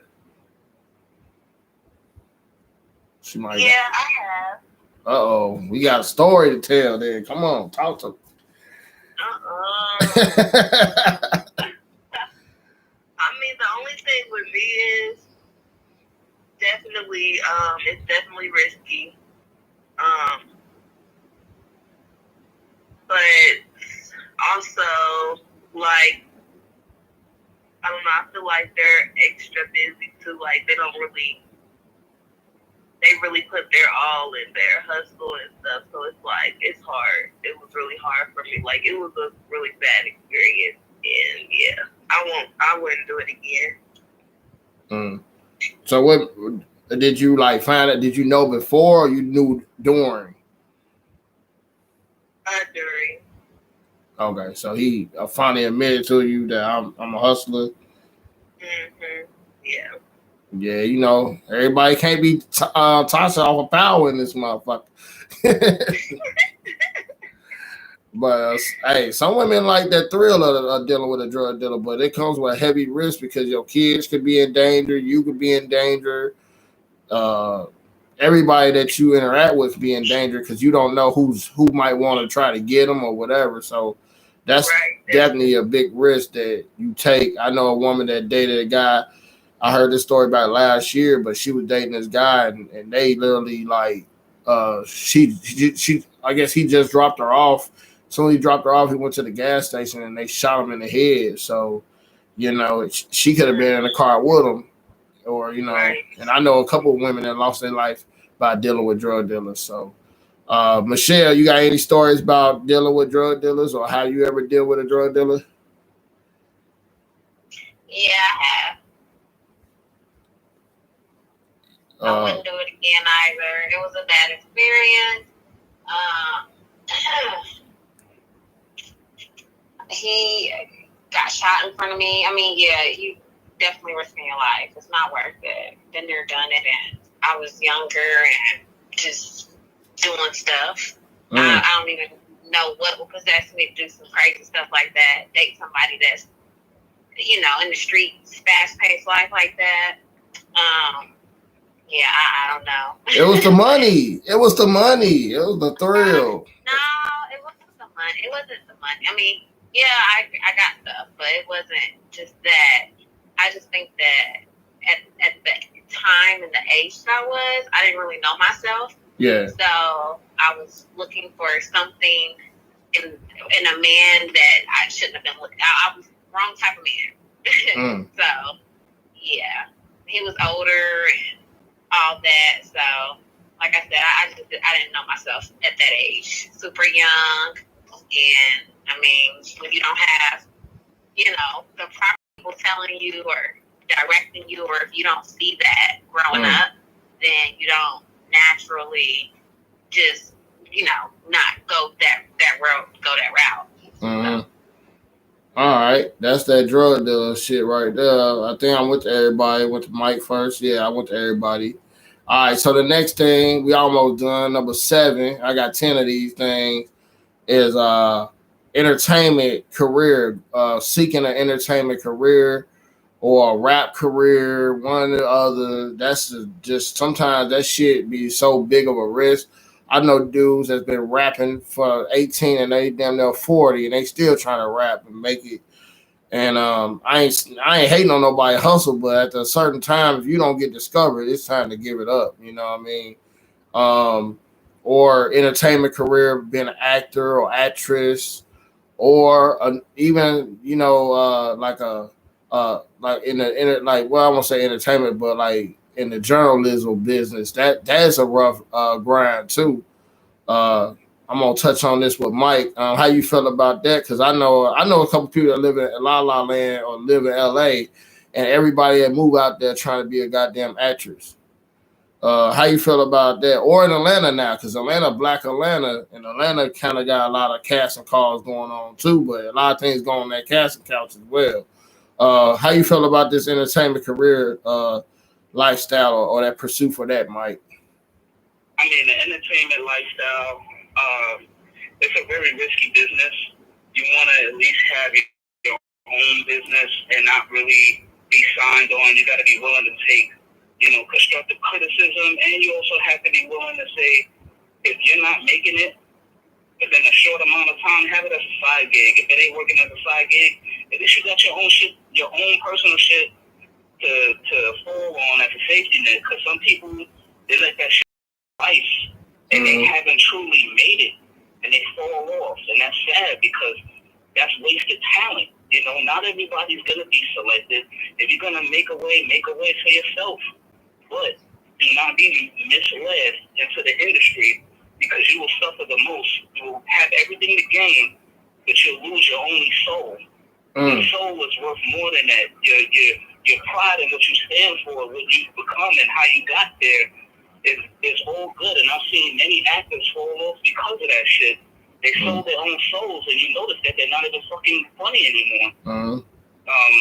I think that Kevin Hart, not to disrespect him, or if anybody is a fan, and I'm sure you've seen, before when he started out, he had that hunger, he was thirsty, but when Hollywood tells you, hey, you got to dress a certain way, you got to give up some of your humanity, you have to risk your masculinity. You have to dress up in this dress to get paid, or you won't get paid. We won't make you famous. And they said, well, go ahead. You just sold your own fucking soul, or you get signed on to someone, and I'm sure you've seen them. I ain't gonna say no names. Puff Daddy. Look how many lives that motherfucker destroyed, and that's not even just the gist of it. How many people don't take care of our own, even though they were famous enough to make money off of them. These people didn't stay closer to God, and that's where they suffer the most. So you always have to, make sure you stay closer to God and everything, and you will prevail. Even if you, don't get anybody to sign you on, you can make your own shit. Facts. You gotta have faith. I mean, and then the new thing on top of entertainment is this fans only shit too. Like, you are literally selling your soul for a short period of time because it's always going to be a girl turning 18 and 21 every day. You just gonna eventually, as a woman, you're gonna get older in that profession, and that shit's just like a basketball career. It's short lived, or a football career. It's like a 5-6 year gap where you better get your money and do something smart with it. That's another thing I'll add on to that entertainment shit, is because not only just being in entertainment, trying to be a rapper or actor or this and that, you can actually make money by being an Instagram model, fans only, or stuff like that. And those things are risky as well, because once you hit that send button or put your name out there, just because you delete your account don't mean nobody copy your shit, and then 20 years later they'll be pulling you up, putting it on their social media like, I remember when she used to do this, or he did this, or whatever. So I'm gonna go ahead and go to Michelle next. How you feel about this entertainment career? The risk of that, or the risk of just putting yourself on fans only, or trying to even be an Instagram model? I feel like I would say it all could be risky, but it's just like with the world we live in today, like it's just normal, and people who do those things, I mean, I would think most of them probably are young. They don't have kids. But then again, The way this world is now. So have you ever met a man that was a rapper and he 35 years old, so I'm still rapping, but he ain't made it? You got the first one because that you need to figure out. You need to figure it out. That's just too much. So those men exist. You didn't met a man that talking about I'm rapping at 35 or some shit. Yeah, it's a turn off. I'm like, all right, yeah, that doesn't wow me. It's a turn off. Damn. All right. Well, Catherine, what you got on this? The entertainment career risky. Do you know any people that grew up with you that risked their life on just trying to have an entertainment career? No, I don't know anybody personally that tried to have that, but I do believe it's a lot of risk in that. Just like what Mike said, I agree that you put yourself in positions where you compromise your way of your beliefs when you go into that type of the industry, being a celebrity and all of that. It's a lot that come along with that life. So the fame and all of that's good, but no one knows what they go on behind the scenes. If people really look close and see a lot of those people that's in the industry and been in it for years, like years ago, they'll tell you their stories, and a lot of their stories are dark. They had the fame, but they went through a whole lot to have it. So it's a part of somebody, like I said, I think that when you get into it very young and not knowing if you don't have the right guidance and the right people in your life to guide you when you make the right decisions, you can almost go into anything just for that fame. You'll be willing to do anything to have it, and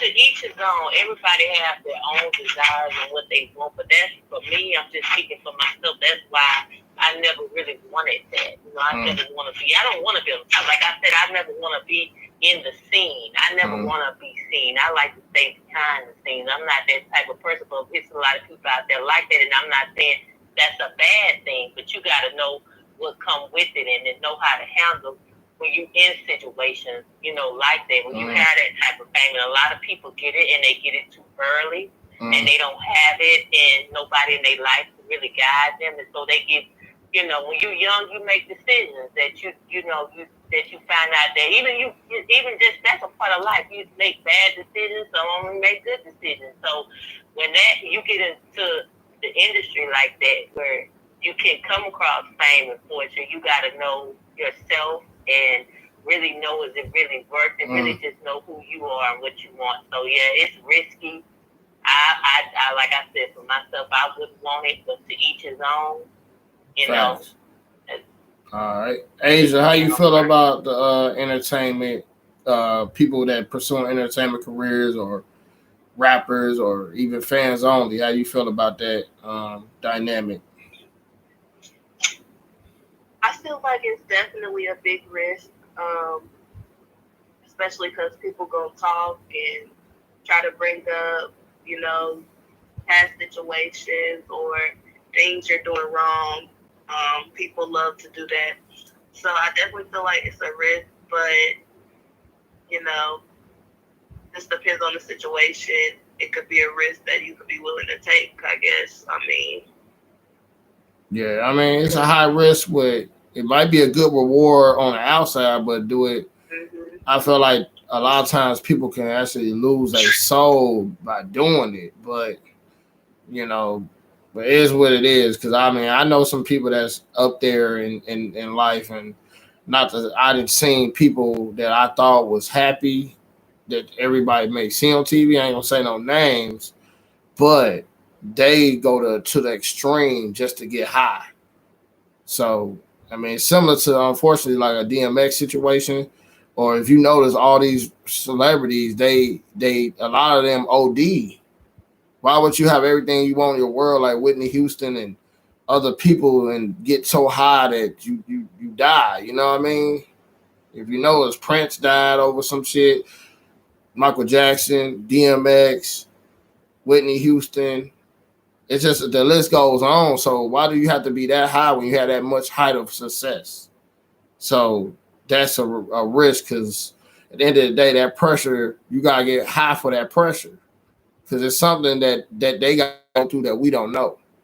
You know what I mean? So that's how I feel about that. We'll close the book on that, but we'll start on the next one, number 8, with Catherine, because she knows about this risk of joining the military, the army, or just joining just I would say Marines, whatever you want to call it. How you feel about the risk of joining the military, period, Catherine?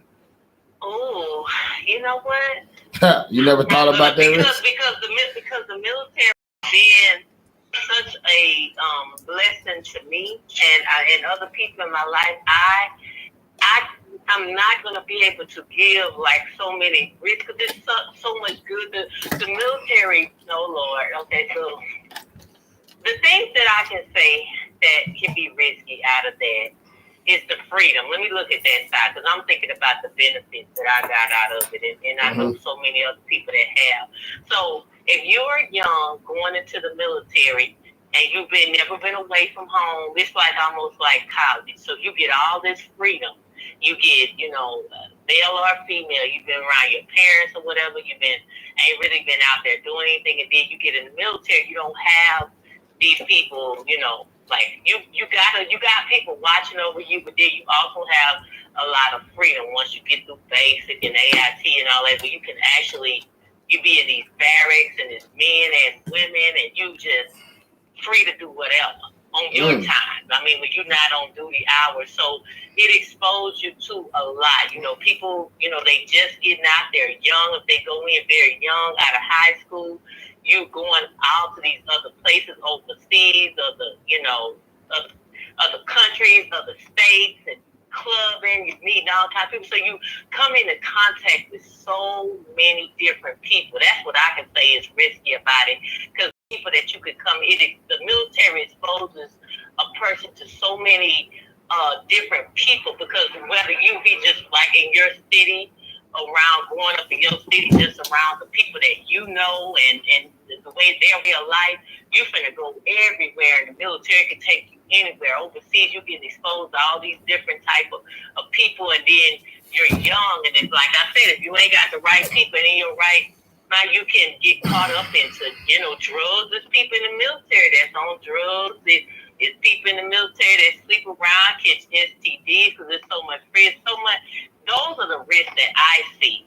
And being there is the freedom and the exposure that the military brings to your life, and then also you have people in the military that don't have, everybody that's in there are not, good. So you have like NCOs, your people that's over you that may take advantage for like a woman and man. Sometimes they can drive you into doing like that's why you hear a lot of people commit suicide. You hear about rapes in the military because they do.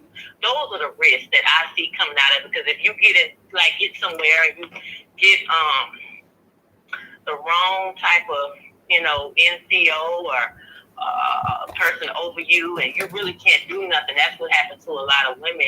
They get somewhere, and maybe if they, because most of the people in the military, they're in shape. When you first get in there, you're young, you're working out, you look nice, you're in shape, and you got your super people that's over you, and they might find you attractive. You might get into a relationship with somebody that's your superior or something, and then they don't really want it like that with you, and maybe you get pregnant. It's all kind of risk in there, So she telling us this, hey, don't get my channel taken down, girl. She telling all the deep dark secrets of the military. That's the truth, but they talk about it now, just like that girl that just got killed in at Fort Hood. Those killings, that if I don't know if y'all were able to see that up there, but it's a lot. Everybody knows about it.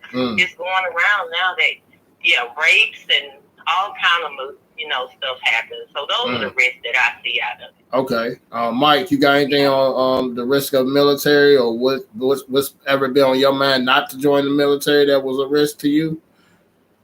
I mean, honestly, I'd say, you know, when you're joining the military, you got to remember that you're joining a corporation that is well paid, that deals with domestic and international affairs all over the world. So you're going to have a lot of benefits. I've never been in the military. At one point, I wanted to be a naval aviator in the Navy. My father was in the Navy. He was on a Navy destroyer on the SS Johnson or Davidson, and he'd been in Lebanon. He told me that he'd been through a lot of shit in the military. He told me that he's seen some shit, spies getting caught. A lot of people, I think the main reason why he was a heavy drinker was because of the fact that he's seen a lot of shit, a lot of scrutiny in the military, and, you know, there's a lot of shit that goes on that a lot of people with, and that's why, if you haven't noticed, you'll see people that go through shell shock, or, you know, they go through some shit in the military where they may have seen somebody die or a dead body, and it makes it hard for them to cope with seeing that and having flashbacks and all of that kind of shit. So, you know, a lot of times he thought about that, and I think that's the main reason why, you know, he says it's good to be in the military because you're going to see some things. It helps you cope, but some people don't come out the same the way that they go in. If you don't know how to cope, you see a lot of people that go crazy. But I'm just saying, you know, the choice is yours when you join the military. Just be aware of your options and be willing to see the world, but you're also going to have to see some shit, things that you don't want to see. So, you know, you got to accept the good with the bad when you're in that kind of position. But if anybody is that, you know, that's what it is. All right. Asia, have you ever dated a military man or thought about joining the military, or was risky, or thought about the risk of joining that shit or joining the military?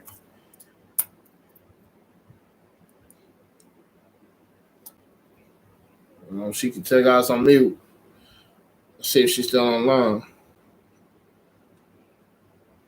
Asia, is you there? Or Michelle? I'm here. Okay. What about you? Have you ever thought about the risk of joining the military, or know anybody that have been in the military? Yeah.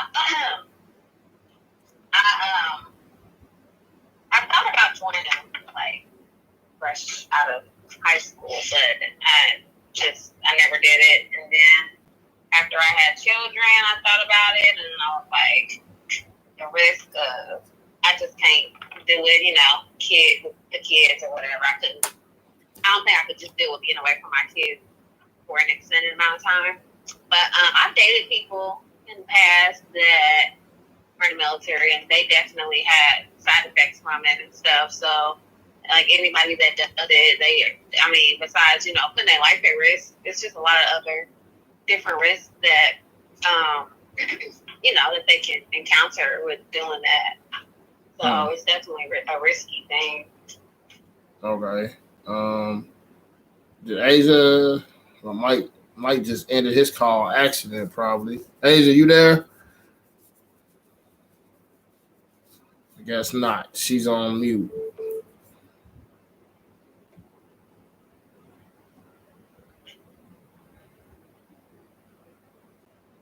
Hello? Hey, what's going on? Call got dropped. It's all good. I was trying to see if Asia's still there. She might be on mute, or she might be out for the night. All right. Another one. Are we on? Huh? I got another one. Are we on? Yeah, we on. Another thing too, a lot of people have to remember in the military, just the same thing with relationships. When you're in the military, you might, depending on, you have to always be willing to, not to accept, but to know that if you're away for a long period of time, whoever you may be with and they're overseas, that's considered to be a long distance relationship and commitment.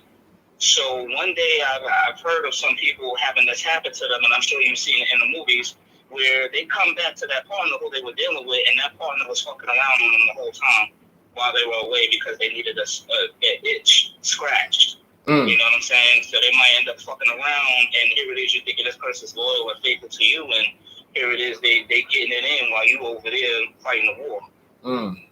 Oh, Captain, you want to elaborate on that? You didn't hear any stories about that? Oh yeah, that's definitely true. But I mean, that happens right now, even when you ain't overseas. So you know, it really don't matter. So yeah, but it happens a lot. So that's why I don't. When I was in the military, you know, I tried to have, you know, relations. I was even married to a soldier, you know, and so that it is definitely hard because they do go away and they gone. So I've been on both sides. I've been a spouse. I have been a spouse, a military spouse, and I've also been a soldier my own self. So I know both sides. And, yeah. So have you been on? Yeah. You ain't been cheating when they gone, are you? No, because I'm just not a cheater. But I know that I probably was cheated on. So. Yeah. All right. Asia, you alive? Are you still there? I guess not. She's just on the line.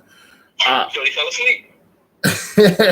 All right. Number 9. We got to do 2 more. We get out here. Drinking and driving. The risk of drinking and driving. I have never had a DUI, and I'm knocking on some fucking shit over here. But drinking and driving is a big risk. I'll say for myself, I kind of pregame at home. I probably, pour up a little bit. But I usually have a drink in the car, but it's not open bottle, but I put it like in a little McDonald's cup or something like that. But then I might pull up on the spot and sit in the car, listen to music, and drink the rest and get that buzz on. So by the time I go in, I might have 1 or 2 drinks. And then by the time I'm in there for a couple hours, it's already pretty much out my system. I don't really drink heavy in my city, but when I'm on vacation, like Vegas or something like that, then I'm getting tore the fuck up because I ain't driving at all. I'm Ubering. So, but I always drink responsibly. How you feel about that, Maya? You ever had a DUI or drinking while driving? Have you ever had a bad experience with drinking while driving? I don't drink. Okay. So I don't, but I've seen some shit. I've seen some shit where, my homeboy's car got demolished. I wasn't out there at the time. I ended up out there, coming out there late. But check this out. This nigga died in the car, just going about his business, going to go and check out some money and shit. And I was supposed to be riding with him because my car had broke down. But he decided, I told him, yo, you're going to hang out with your honey, bro? Just go dolo. Don't worry about me. He went out there, and, man, I count my blessings to this very day. You know what I'm saying? Raphael, rest his soul. This nigga's dead, man. Somebody hit his shit head on. Crushed him. So that could have been me and him if he didn't just tell me to go. So, he was going, and I just said, nah, go ahead and hang out with your lady, and I missed that flight, bro. That missed me by a call. Damn. So I count every day that I'm here, man. He got hit by a drunk driver. And that could have been my ass with him. Yeah, and that's another risk that we don't think about when we out real late.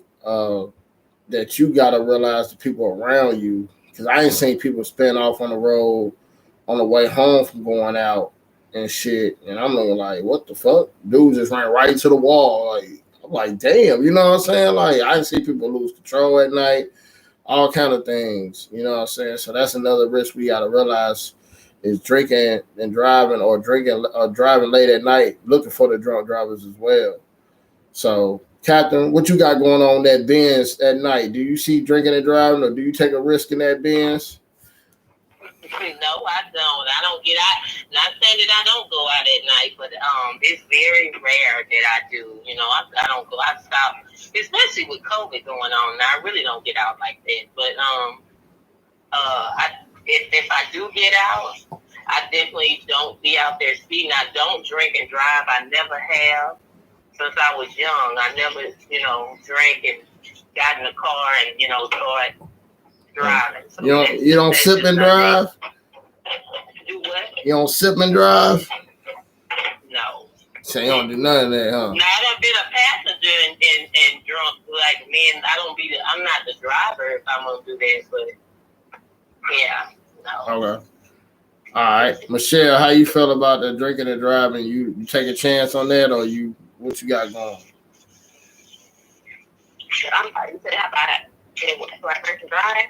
Yeah, you ever been drinking and take a chance on drinking and driving, or you know people that had DUIs and shit? I know people who've had them. I never had one. I've never even had a ticket before, but I know people that do it. Sometimes I may have to go drink and drive, but I know my tolerance. Like if I know that I'm too drunk to drive, I won't get behind the wheel. So I ain't trying to die. So, and definitely don't want to kill nobody because I'm not being responsible. So it's definitely important that's just a choice, that people make. But definitely, I do not. I don't think people should risk other people's lives, because they want to get drunk and drive. All right. Okay. I don't know what happened to Asia. She gone. She on mute or something. I don't know. But oh well. But we're gonna get to the last topic. And I don't know, I kind of made this shit up. Maybe I don't made it up. It is a risk you take. Doing some daredevil shit, like jumping out of airplanes, bungee jumping. I don't know some other shit. Maybe driving to the max. Like I know guys that my job they got like Challengers and Chargers, and they try to go up to like 180 miles per hour on the weekend and shit. So. And they ain't even drunk drivers. They just trying to speed and shit. Daredevil shit to me is a risk that you take. Mike, you got anything on this daredevil topic of doing daredevil things? Or have you done daredevil things that could have cost you your life? I used to be a wildcat myself, man, as far as that shit, as far as cars going fast and shit. I'm heavily into cars, not as much as I used to be. I used to be in the street racing scene. I actually got videos on my YouTube where I used to test cars out, work on them, modify them, and shit like that. But there's also a risk. And I'm lucky I made it out. There was some shit I totally fucked up on. I'm going to share a story with y'all real quick. I want y'all to close your eyes and listen up. Now, it was on, I think it was, 2011? I had a blue 2004 SRT4, that's the turbo neon. Stage 3, hit on it, making the car go like crazy fast. A front wheel drive car, 420 horsepower. I'm pulling up to the line, just racing niggas, like just racing them to be racing. I ain't racing them for no money or nothing like that, because then that's when shit get real crazy. Now I was racing on Flatlands, which is in Brooklyn. It's a nice little long strip near a mall. Nobody's really over there on the late night, so you gotta really watch for nobody, except for the cops, because the cops knew that spot is always notoriously known. Every weekend, people come out there to get their shit off, to go down there, race up and down, race whoever came out there with their car, whatever they got on it. So one night, I sped off, and the cops just came. So I guess somebody must have called it in and told them about the color of my car, what I was driving, and how I was racing. So I got on the highway, and the cops made a U-turn and decided to chase after me because I was the first one to leave, but I didn't race. So here it is. They got their lights on, and I'm booking it. I'm doing like $120. So I'm headed over there past the JFK airport, and here it is. They trying to catch up to me, so I'm trying to get away. I made that sharp turn at about, slowed it down to 90, and I'm turning, and as I'm turning hard, the car's going, a bit too fast. And this is how it fucking began. Some asshole came into my lane. I swerved out of the way to avoid them, and out of the way of swerving out of the way to avoid them at 90 miles an hour, and then trying to take a turn, the car spun out. Car spun out of control. So as I'm trying to hold the fucking wheel, the body of the car is still going forward as my car's spinning out. The car ass tapped the divider and tapped the front left of the front bumper. So here it is, my wheel is wiggling. I'm doing the wobble dance and shit, and I'm still going. So I'm like, fuck it. I lost like 30 miles an hour. I could still make it. So the cops are not that far behind. They saw the smoke, so they slowed down. So I went and I parked the car. The cops just so happened to pass me by. But I think they saw me, but they couldn't touch me because I wasn't in their jurisdiction. When you're in JFK, you're not out in the streets for PD to touch you because that's not their jurisdiction. That's jurisdiction for the Port Authority. The authority police has to come out there and get you. So then when I waited for at least like 3 hours, then I pulled the car home, and it was a long reminder of how I fucked up badly about taking a risk on some daredevil shit, trying to outrace people, because I had two choices. Either slam into the back of that car and be worse off, or hit that fucking divider and still try to get away with the cops on your ass. And that made my life change before my eyes, man. I stopped doing a lot of that shit for about a week, and then I was back at it, like looking back in the cars and shit like a dummy. But it did wake me up, because I could have lost my life. I could have ended up killing somebody. I could have ended up getting locked up, shot up, smacking into somebody else. And, shit happens. But when you're taking that risk, you got to be well aware of the responsibilities and where you'll end up by the quick split decision making that you're doing at that point in time. So I want everybody to realize that when you take risks in life, be prepared to deal with the consequences. And I dealt with them harshly. I had to end up paying out $550 through my insurance. My insurance went up a little bit more, and that was the price I paid for speeding and being an asshole back then. But then I learned my lesson. I said, it's time for me to slow down, and that's what I did. But that car spun out. It spun out. I said, I got two choices, Michael. Hit the back of this car, sled head on, pow, 120 miles an hour. I'd probably be dead. The car would be total, and then the cops would be like, okay, good, we got him. Made him fuck up. Or fucking swerved around him, car lost control in the front, and then just started to swerve as soon as I started to fucking turn the wheel to the right to try to recover. The car did a 360.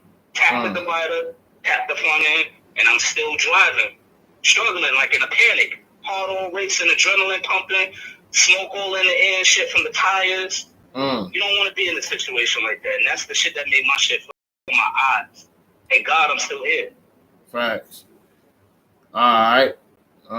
Michelle, have you ever dated a daredevil, or have you ever did some daredevil shit in your life that you regret or seen or risked at all? No. Only for fun, but not like in seriousness. I don't think I've ever did the daredevil either. So you ain't never been in a car with somebody that go over 140 miles an hour? No. Don't lie. You know he was in that Ferrari last weekend. She was in Florida in the car going in the Ferrari going somewhere. No, I haven't. No. All right. He does get the chicks wet, though. I'm gonna tell you that much. Daredevil shit. All right. So, Catherine, I know you've been in the military. I know you did some daredevil shit. You jumped out of a plane or something. I know you did something. No, actually, I haven't. No, I ain't did nothing like that. I mean, when I was in Germany, being on the Autobahn, that's probably about the only thing that I ever see. I've been in the car where it was going about over 90 something, on the Autobahn. That's about the most. So, but it wasn't really like no daredevil. That's how they actually drive over there. So if you drive at 60 or 70 over there, you're going to get ran over on the Autobahn. So damn. That's about the most I can say. It's Autobahn or Nürburgring. Well, yeah, I don't know. I don't know if it's life risking for me, but I literally parasailed one time, but they had to take you out in the ocean, like off a jet ski, and they could drag you out there with a banana boat. And I don't know how to swim, so I took the chance of putting a life jacket on and just holding on to a banana boat and him dragging me all the way out there to the boat before I do a parasailing. So to me, that was very risky, just because if the banana boat would have just snapped right there, I would have been in the water. You know what I'm saying? That's what's up. But what's up, man. it was a daredevil chance. I remember arguing with my ex-wife about it because after you pay and then they show you, I think they set you up because they had you pay the shit. And then they like, we're going to get you ready. We're going to take you out there. You thinking they're going to take you out there on the jet ski or on the boat. They said, then they show you what they take you out there on. It's like a blown up banana boat. You like, what the fuck?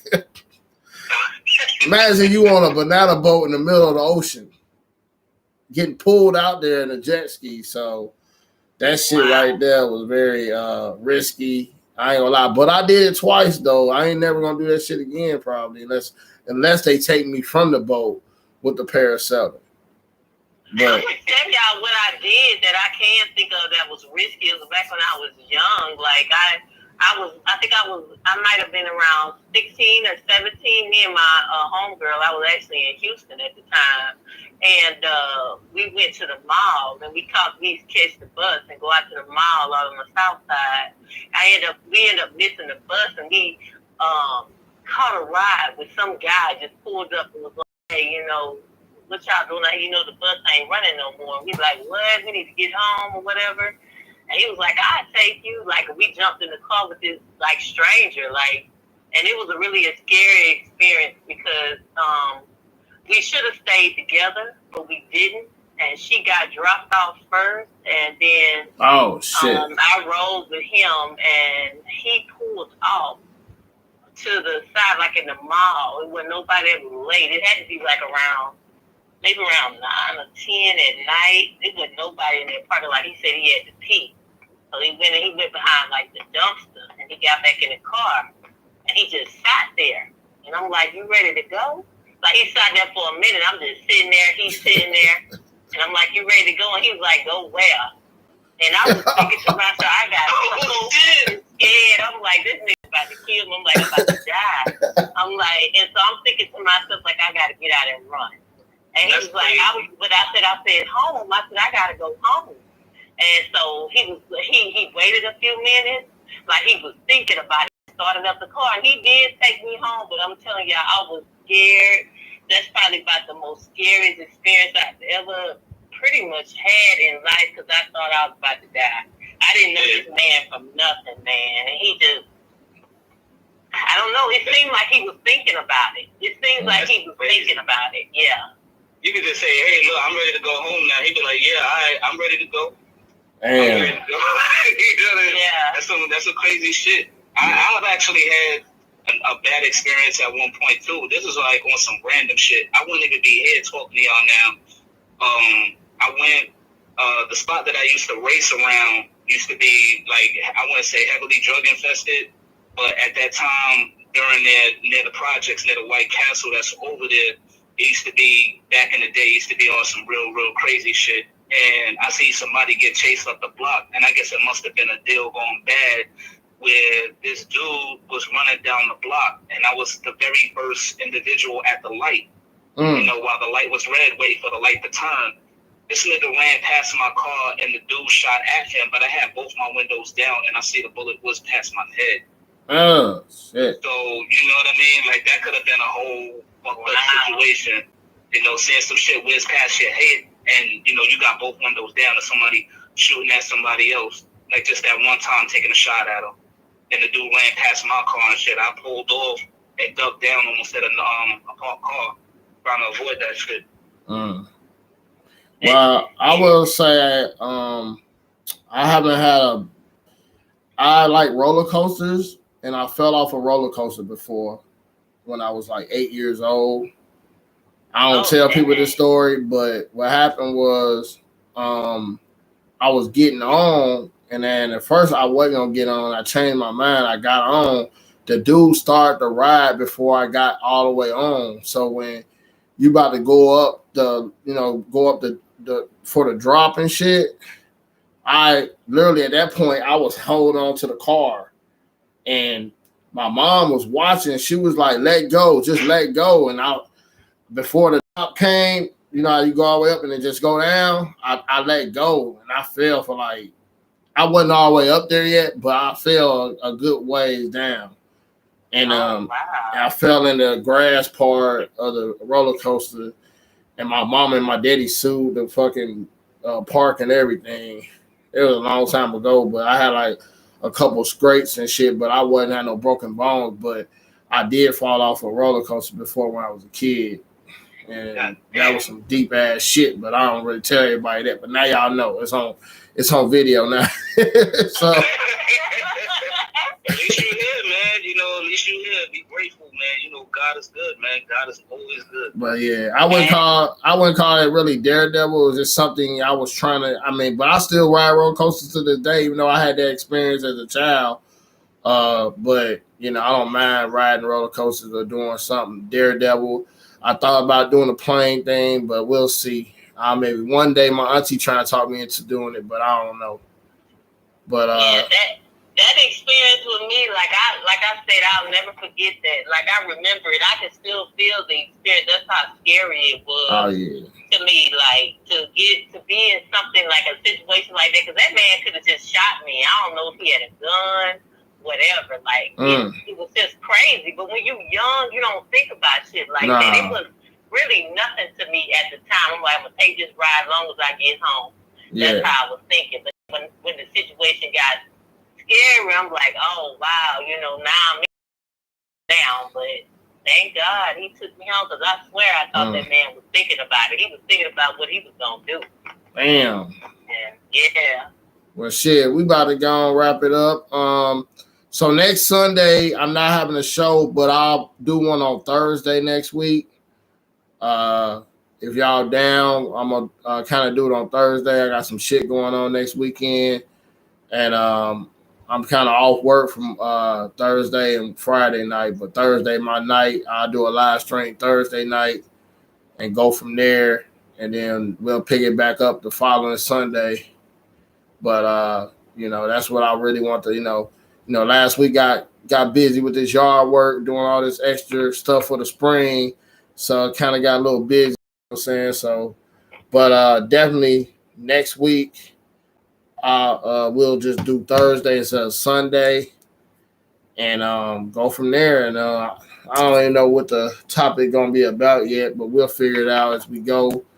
But I'm gonna go ahead and ask y'all to close. Michelle, you got anything you want to say about risk taking in life, or anything to the audience before you get off? I would just say be careful about decisions that you make in life, because you never know how it will affect you. That's good. That's fair. All right, Catherine, what you got to say about anything about risk, or the things that, you know, people risk every day? Should they, you know, what you want to say? I would just say to make sure that you, whatever you go into, whatever it is in life, make sure you know exactly what you're getting into. Try to, whether it's a person, a business, or anything that you know is new, make sure you have all the information on it, know about what it is you're getting into. Make sure you're focused enough to be in whatever you're getting into, and just be mindful. That's the main thing. Be mindful in what you do and the decisions that you make, because every decision that you make in this life can come with a risk, you know. So just be mindful and just make sure you think about things before you get into them. Facts. All right, Mike, what you want to say about these risks, man? Man, I just want to say, you know, for everybody out there that's taking a risk, just be mindful of your actions as well as the consequences after your actions. If you're going to do something, make sure that you know what you're doing, make sure you know what you're getting into, and be more mindful of the outcome of what can happen when things go left, perhaps. You know, just be mindful of it and never react on, you know, based off of emotion.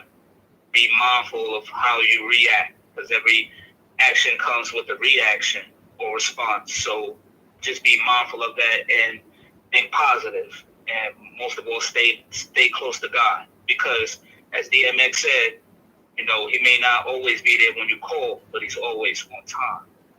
Facts. And a lot of times he wants to see the delayed gratification in your faith.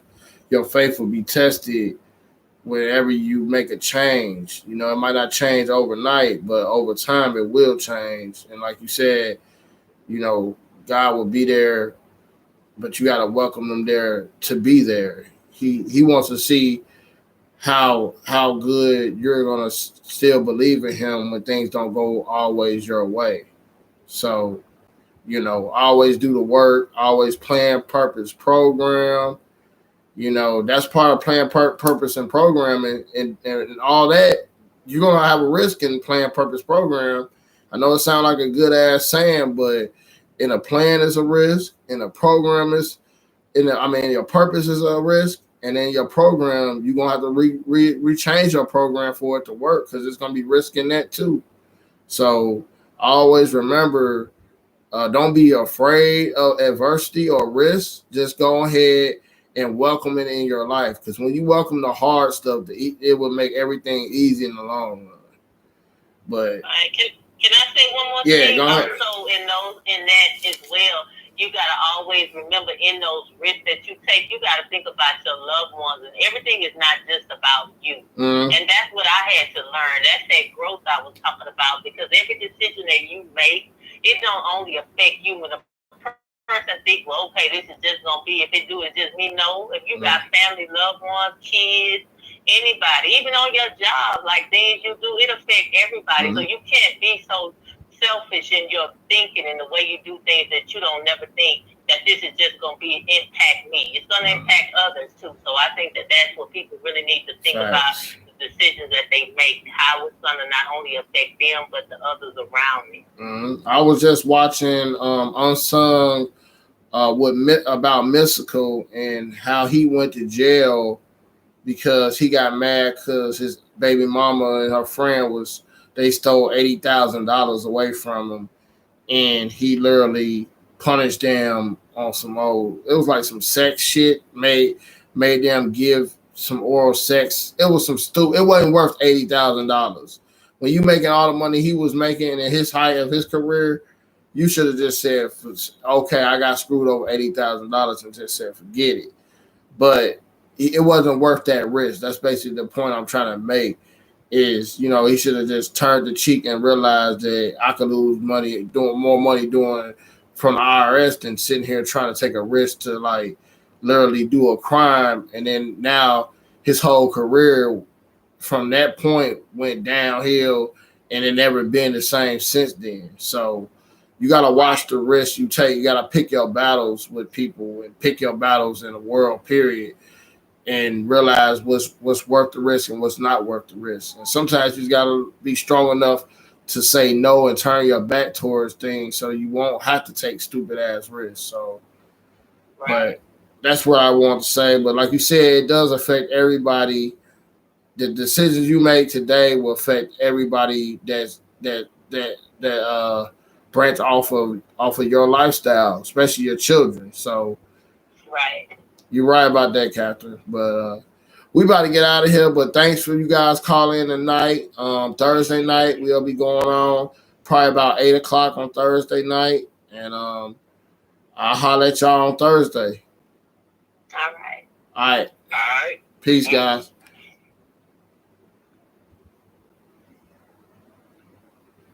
All right, y'all. Like I said, Thursday night, we going on live. Next Sunday, no show. But Thursday night, we'll do a show about 8 o'clock on Thursday night. Appreciate y'all for hanging in there. Hope y'all see the playback. If you see the playback, go ahead and give it a thumbs up. And I'll holler at y'all on the next live stream. Peace.